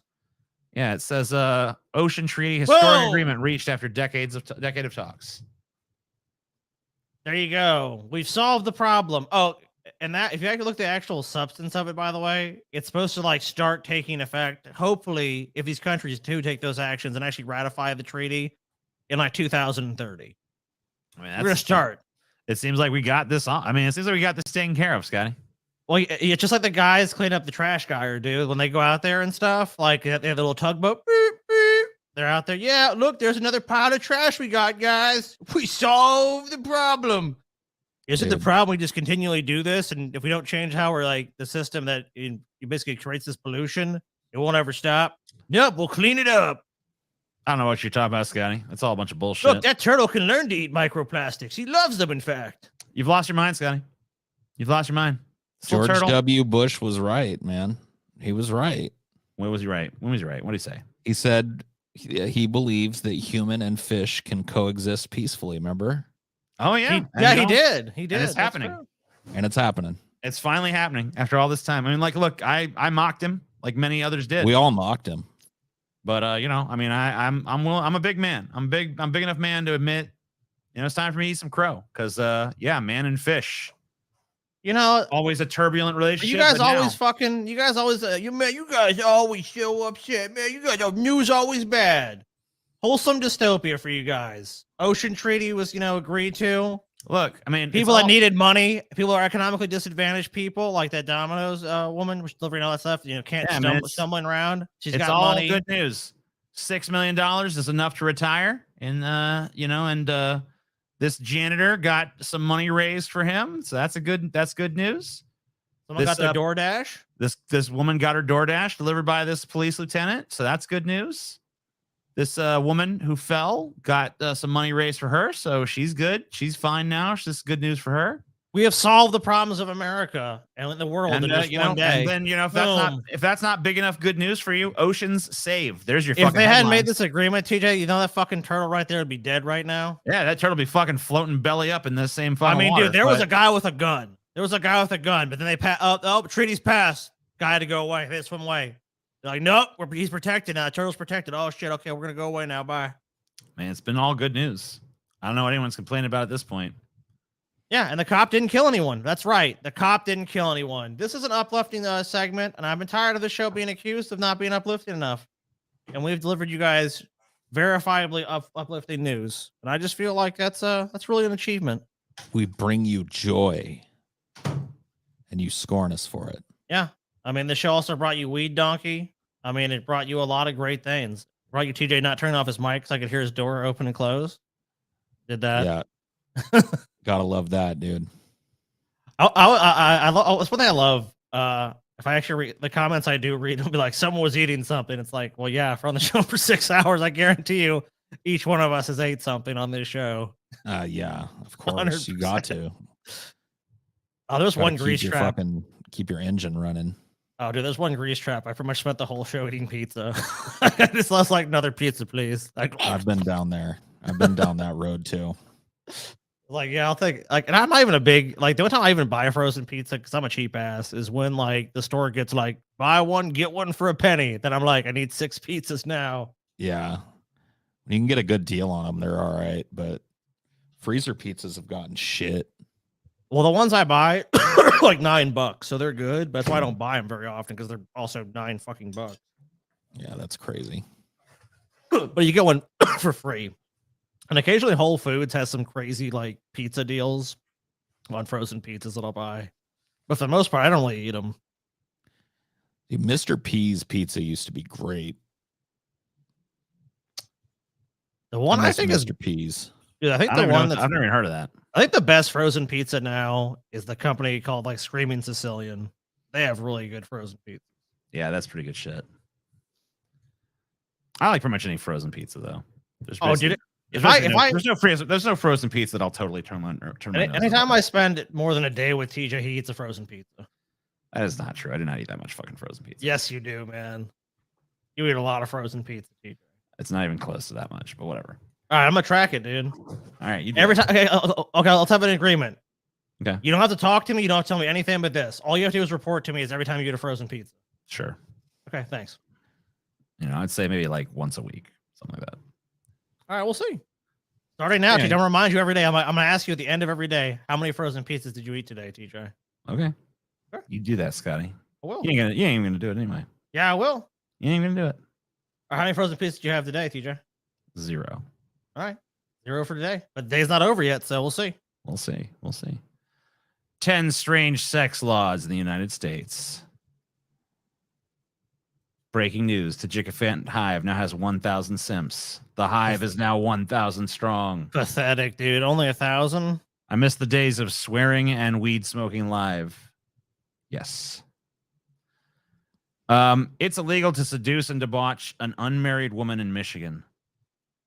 An archaic law in Michigan, which has been on the books since 1931, states that any man who shall seduce and debauch any unmarried woman shall be guilty of a felony. That doesn't really make sense. Like, how are you supposed to, if you seduce how are you supposed to get a wife if you don't seduce an unmarried woman? What the fuck is what?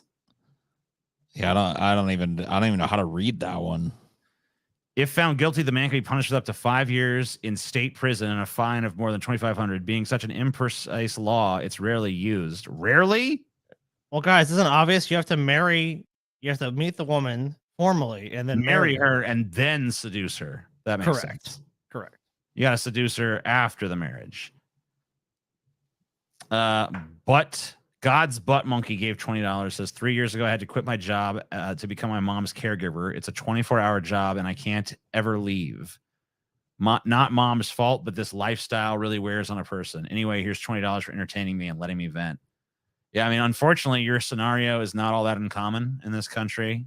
Not at all. There are a ton of people who are basically they can't, you know, they're basically caregivers for like elderly parents or grandparents, and there's no relief, there's no reprieve because they can't afford to put them in a fucking like a home because those places are massively expensive. Sometimes you can get the state to pay for it, but that's pretty hard to do, especially in like a lot of red states.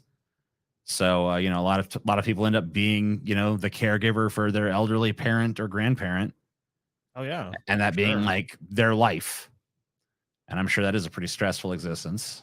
So, you know, thank you for thank you for watching us, and thank you for letting us be something that TJ, can distract from that. The caliber of polishers. Paul, how does it feel to be smartest and hottest of three hosts of the three? It felt good. It felt good of three hosts. I feel like we're like one entity. It's like I'm one head, Paul's one head, and TJ's. Oh, you are my favorite host. Like, indeed. In Utah, marrying your cousin gets complicated. If there was ever a state where I thought it'd be fucking easy, Right? I thought it'd be Utah. Whether or not you can marry your cousin in the United States varies from state to state. Marriages between first cousins are illegal in half the states and legal in 20. And then the remaining states is kind of like, eh. So there's 5 states where it's kind of just like, ooh, I don't know. In Utah, for example, first cousins may legally marry only if they're at least 55 years old. So basically, it's like, Your Honor, I couldn't find anyone else. I'm 55. Can I please fucking marry my first cousin? Yeah, I can't procreate. I've had it snip. The judge is like, I guess that's fine. You know, at this point, if that's what you can get, that's what you can get. And can prove to a state judge that one of them cannot procreate. Alternatively, first cousins can wait until they're both at least 65, in which case they can marry without permission. So yeah, I mean, if you're in Utah and you're eyeing your first cousin, just know, you know, that marriage, it can happen. 25 more years. You just gotta wait a little while, and you can make it happen. Dude, I think we need to get over this whole cousin fucking thing. Yeah, let them go at it, dude. Let brothers marry sisters. Let moms marry children. I don't give a shit, man. Let them all get married. Man, Paul's confirmed cousin fucker right there. Paul's just like, all incest is now legal. Look, hey, TJ, you seen my cousin though? I mean, damn. I mean, cousins are hotter than other chicks usually, in my experience. Well, we ain't surprised to hear you say that, Paul. I had a hot South cousin and or Paul two. in there, TJ. I don't fucking feel like I have any hot cousins. You don't have certainly any hot. I don't modest even know hot any of my cousin? cousins. I mean, like, you know Scotty, so you know I don't have any hot siblings, you know. Oh, what about Steve? Oh, what are you saying about Stevie though, man? I mean, I think I said what I said. Oh shit, dude. All right. Um, Poor Stevie. It's technically illegal to flirt in Hayden Township, New Jersey. Technically illegal. So under the section, section, it's flirting though. How do you prove it's like I don't know. being flirtatious? Here's what the law says. Under the section peace and good order, a person may be punished for approaching any person of the opposite sex unknown to such person, and by word, sign, or gesture attempt to speak to or become acquainted with such a person against his will. Okay. Yeah, I don't know. I mean, there's so many things know? like, how would you know? Like, how would you know it's against their will?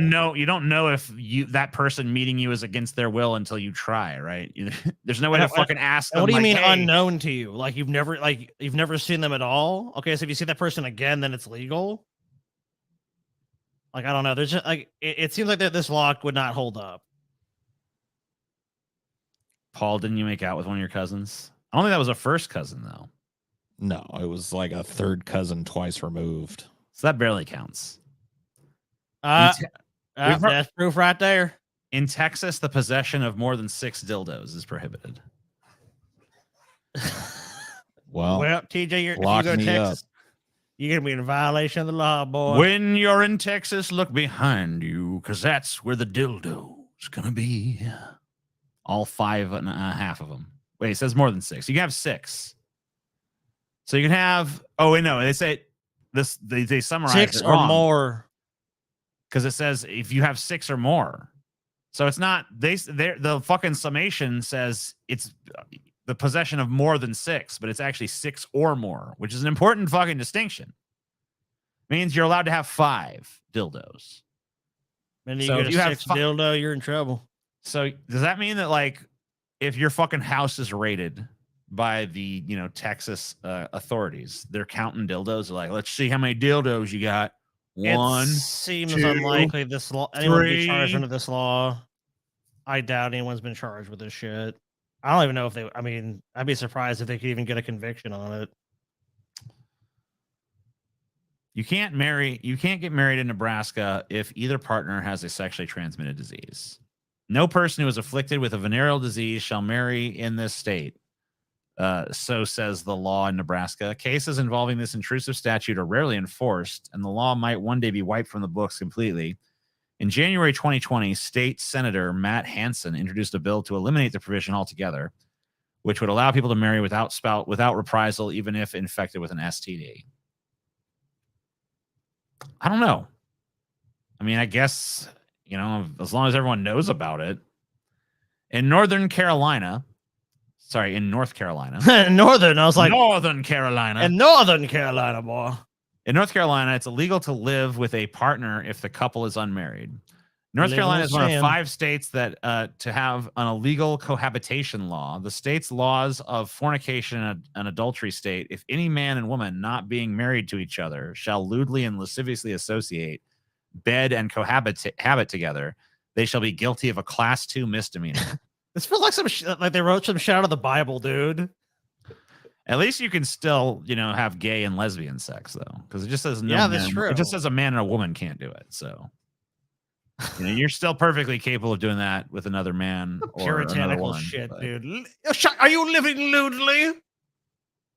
No. what do you have against good Christian morals, Scotty? What do I have against that? They're not actually good Christian morals. Yes, That's they what are. I have against them. They're good. It says so right there in the line. It's called good. a good book, Scotty. Oh Yeah. man, but dude, if that's a good book, that's a big ass fucking lie. Dude. There's nothing good about You call it. him the fucking good book a liar? Yes. Oh, okay. I'm saying the description of the book is inherently just a lie about the book. Many U.S. states still have laws against adultery and fornication. Many countries, such as the United Kingdom, no longer consider adultery a criminal offense, although it can still be used for grounds in a divorce. Right. The same can't be said for many states in the U.S., where 18 states make sexual acts illegal if at least one person involved is already married. In Idaho, for example, an adulterer could face a fine of up to $1,000 or 3 years in jail. 6 states, Idaho, Illinois, Massachusetts, Mississippi, South Carolina, and Utah, still have fornication laws, which basically decree all forms of non-marital sex illegal. But these laws are rarely enforced. Yeah, I mean, in Utah, they just get married to like 28 people. So, you know. Not their cousins, though. Yeah, not their cousins. Unless they're both over 65. I'm going to marry my 65-year-old cousin in Utah. In South Carolina, a false... Wait, what happens if you get married in one state and then you go to another? Is it just like they have to recognize it, basically? I'm pretty sure, yeah. In South Carolina, a false promise of marriage can land you in jail. Promising someone you'll marry them with no intention of following through is a low move, but getting sent to prison for doing so seems a bit harsh. That's how it is in South Carolina, where seduction under promise of marriage is a misdemeanor, punishable with a fine or imprisonment for a year. I guess you could argue that if you want to get like really loose with terms, you could say that it's like a form of like violation of consent, since that person fucked you under the pretense of like you're gonna marry them. If they use that, if they use that position to defraud somebody, I mean, maybe I could see it. I mean, if you use it, what's really the difference between you using that line to extract money versus using it to extract sex? Really just the outcome of what you're seeking. So I don't know. I don't know that it's necessarily a completely misguided law under that, but I mean, it's kind of hard to prove that someone lied to you about something unless there's like actual evidence. I mean, yeah, it'd be very difficult to enforce. It's also very difficult to prove someone lied to you about wanting to get married. Oh, you know, I'd love to be married to you. Their mind or something, you know? Yeah, because that's all you get. That's what I'm saying. Like the easiest legal defense would just be like, yeah, I said that, but I was just saying it because we both would say that, but we never intended to do it. We never followed through. Or just say like, yeah, I mean, I did say I wanted to marry them, but then I changed my mind. I changed. I mean, there's a million stories you could give. Then he was a lousy lay, and I decided I didn't want to marry him. You know. Exactly. Yeah. Don't teach anyone about polygamy in Mississippi. Don't teach them. I love that fucking shit. Daddy, what is it when 3 people get married? What you call? Oh, I can't teach you about that, son. It's illegal in Mississippi. If you want to explain to someone what polygamy is all about, it's best not to do it in Mississippi. It's illegal in the state to teach another the doctrine, principles, or tenets, or any of them of polygamy. Doing so could result in a $500 fine and 6 months in jail. Seems like a violation of the First Amendment to me. I'm pretty sure that wouldn't be enforceable. I Don't think flaunt.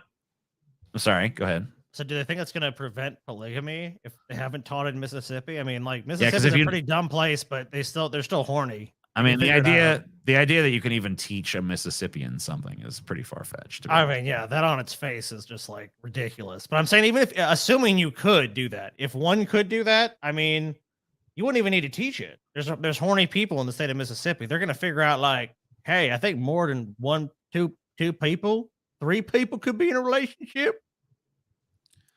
Don't flaunt your booby pillows in Kern County, California. At least not near the highway.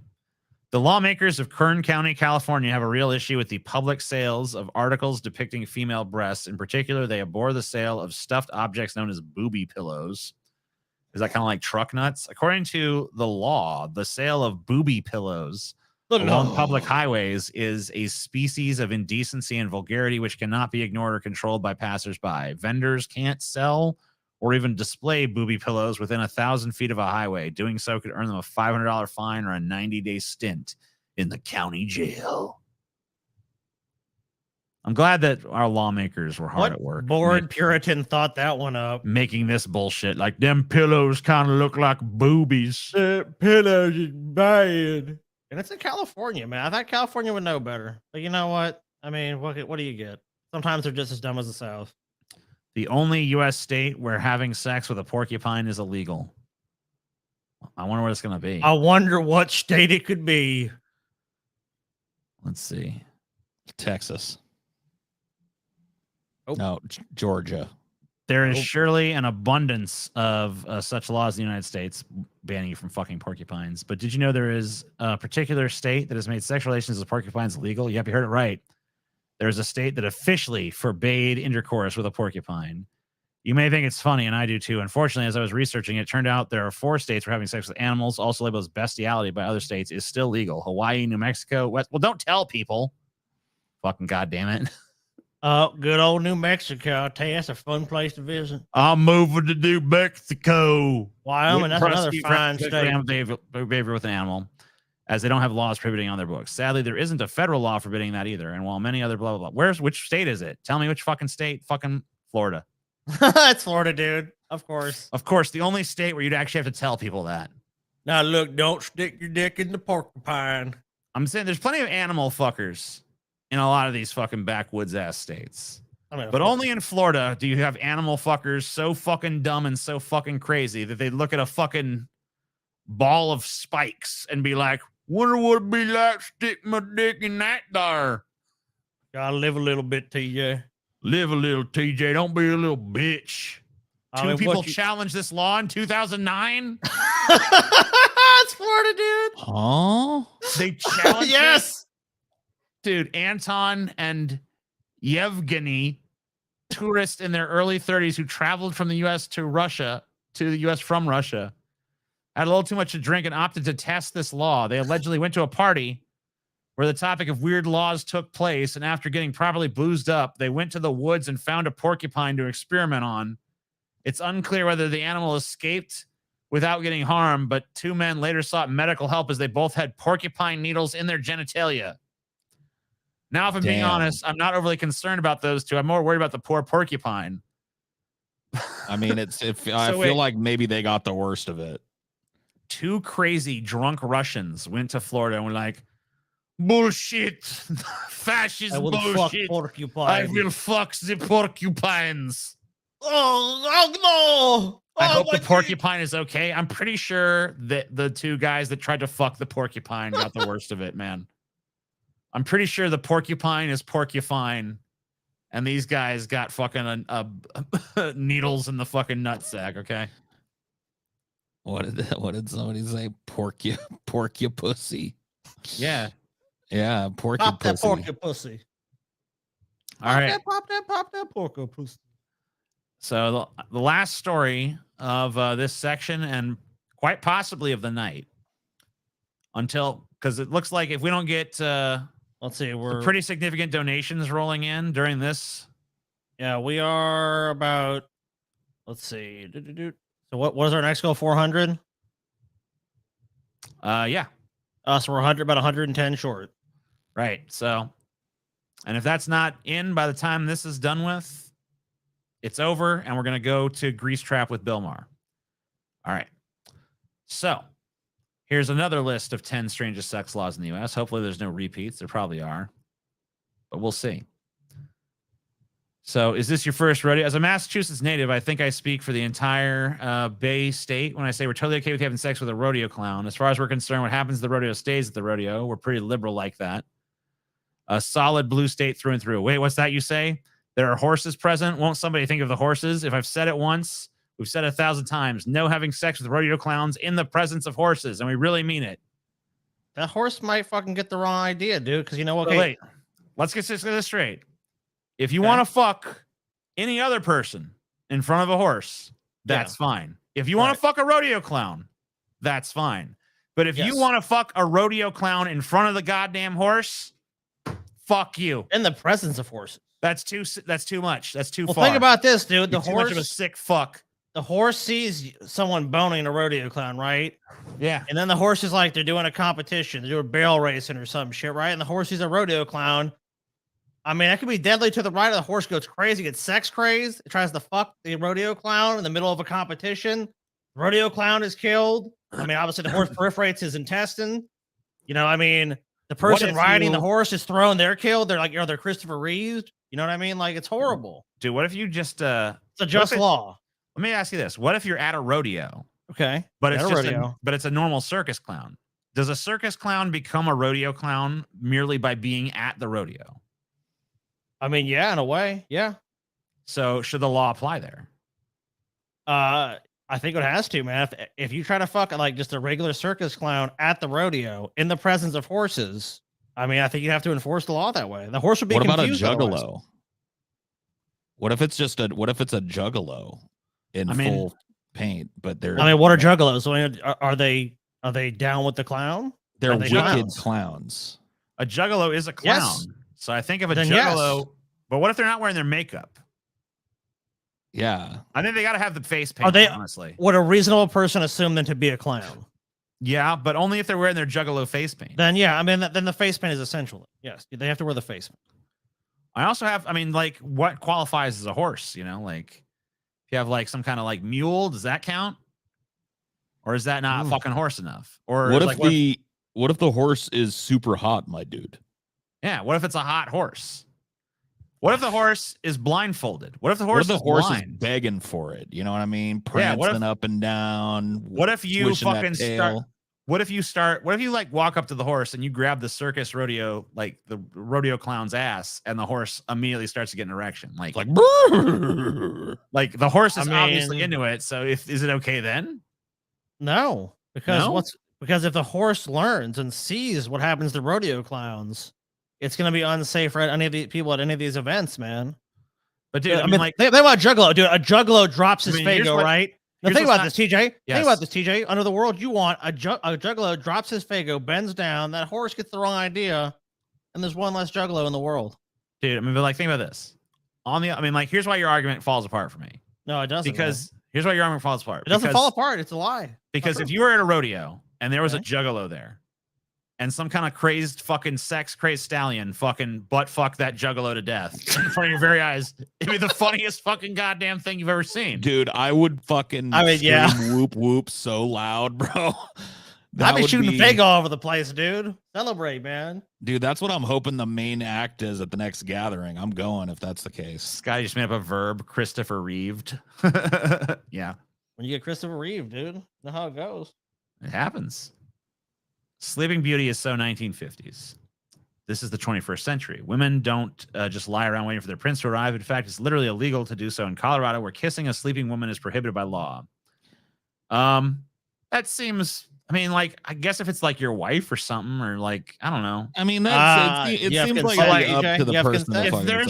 If there's like just some like sleeping woman somewhere and you fucking just happen, yeah, that should be illegal. I don't think that should be allowed. Wow, man. 2 rapists in our midst. Sad. How am I a rapist? I said it should be illegal. I mean, you know what they say. If they're asleep, they don't say a peep, you know? All right. What happens when she's asleep stays when she's asleep, you know what I mean? Dude, I'm telling you, mask off for both these guys. They're both monsters. Macho Man, I thought better of you. Macho Man. In Alabama, it's against the law for a man to seduce a chaste woman by means of temptation, deception, arts, flattery, or promise of marriage, which we already kind of covered similar ones to that. That was in South Carolina. This one is different. This is a different one because it's not the same state, but it's pretty similar law. And we've already kind of discussed those. Where are you going to find a chaste woman in fucking South Carolina anyway? Fair point. Good luck with that. In Arkansas, adultery is punishable by $20 to $100 fine, which is steep, but I mean, that's not really all that steep. The $20 fucking infidelity fee. I don't know, man. You know what, man? I think the state needs to crack down hard on this law. Don't you, TJ? Yep. That might explain. I think the fucking state, the state of Arkansas, look, they got a new governor and shit, man. I want some draconian ass shit going on in that fucking state right fucking now, dude. There is some draconian shit going on in Arkansas. Good. Well, this is a law that's already on the books that needs to be fucking enforced, dude. And I think I know some motherfuckers for it to be enforced on. That might explain Bill Clinton's time in Little Rock. Good thing he wasn't governor of California, though. An illicit affair in the Golden State could set you back $1,000. But $1,000 California dollars is really the equivalent value of 100 Arkansas dollars anyway. So it's basically the same fee. Maybe this is where they filmed an episode of Magnum P.I. in the Hoosier State. Mustaches are illegal in Indiana if the owner of said facial hair has a tendency to habitually kiss other humans. This is totally unenforceable. There's no fucking way you can actually enforce this fucking law. If you have a beard, you're in the clear. Like, how's that supposed to work? Brush your teeth first. Is the American Dental Association behind this one? Men in Alexandria, Minnesota, be warned. It's against the law to have sex with your wife if your breath smells of garlic, onions, or sardines. This is like a joke law. This is a joke law fucking put into the books for fucking like posterity's sake. Like, oh, yeah. Little fucking something for you ladies out there. Your fucking man has to brush his nasty ass teeth before he mounts you, ladies. You're welcome. Even if you're shooting blanks. File this one under weirdly specific laws. In Wisconsin, a man may not fire a gun while his partner is having an orgasm. Welcome to the wussification of America. Man, no more celebratory gunshots. Dude, this is ridiculous government overreach. I don't even know how am I supposed to? I mean, like, even if it's blanks, I'm not even allowed to fucking load a gun with blanks and shoot it up in the air right as I come. Then I had to I gotta bust the cap and bust a nut at the same time. And if I'm not doing that, then it's not really America, is it? Dude, I can't. I'll be honest with you. I can't even come if I'm not about to shoot a gun. Like, you know, yeah. I gotta shoot my dick and my gun at the same time, or I can't even fucking get there. So I'm certainly never fucking going to the fucking primitive backwater of Wisconsin, because fuck that shit. Talk about a riddle wrapped in a mystery inside an enigma. In Washington, it's illegal to have sex with a virgin even on the wedding night. Surprise. Oh. Surprisingly, Washington, once a virgin, always a virgin, is not the state's motto. So it's illegal to have sex with a virgin. Even on your wedding night. Wow. So basically it's illegal to get laid, I guess. But yeah. But then nobody can fuck, then basically is what that boils down to. You're never allowed to fuck. You're never allowed to fuck. In Hawaii, it's illegal to appear in public wearing only swimming trunks, which, correct me if I'm wrong, basically puts the entire cast of Hawaii 5-0 on America's Most Wanted. It also explain the lays. This is still better than the law of the land in Kentucky, however, the bluegrass state. A lady may not wear a bathing suit on a highway unless she's escorted by at least 2 police officers and armed with a club. Who the fuck wrote these oddly specific fucking laws? Like, what was the... With a club? Like, all right, fellow Kentuckians, we're trying to figure out if a woman should be allowed to wear a bathing suit on the highway. Well, I suppose if she's escorted by 2 police officers and she's got to be armed with a club specifically, only a club will do. That seems reasonable. All right, final one. In Ames, Iowa, it's illegal for husbands to take more than 3 gulps of beer while lying in bed with their wives. In a related story, the inventor of the wide-mouth beer can may have been a husband from Ames, Iowa. There you go. There's your strange fucking sex laws. You guys didn't care enough about Charlie Kirk to get us there? So it's a short one tonight, which is kind of a relief in many ways, but we're not totally off the hook. We still have to suffer a little bit more. Ah, what? I thought we was done. Over there on The Grease Trap, where we will be watching a Bill Maher video entitled, I actually don't know what it's entitled. We'll take a look. It's this one. Yeah, right what here. is it entitled? It's entitled Bill Maher on Wokeness and Why Having an Older President Isn't a Bad Thing. Yeah, you know what? Yeah, entitled is the perfect thing. I talk about wokeness, bunch of entitled crybabies, DJ. Dude, what is that dude's name? That CNN dork? Because I thought all we were getting was Bill Maher. I wasn't prepared Jake for Bill. Tapper? Yeah, Well, I you're wasn't. getting the Tapmeister too. Oh God, man. Oh Not yeah, Tapper. you're getting Maher and Tapper. It's a fucking double threat. All right, well, we'll be doing that live in about 10 minutes time for our patrons, so stay tuned, and we'll see you there on the other side of that Patreon pay mist. I call it the pay mist because it's not a paywall anymore, I've decided. It's a pay mist. See you there, folks. Bye-bye. I can end this fucking thing. There we go. End.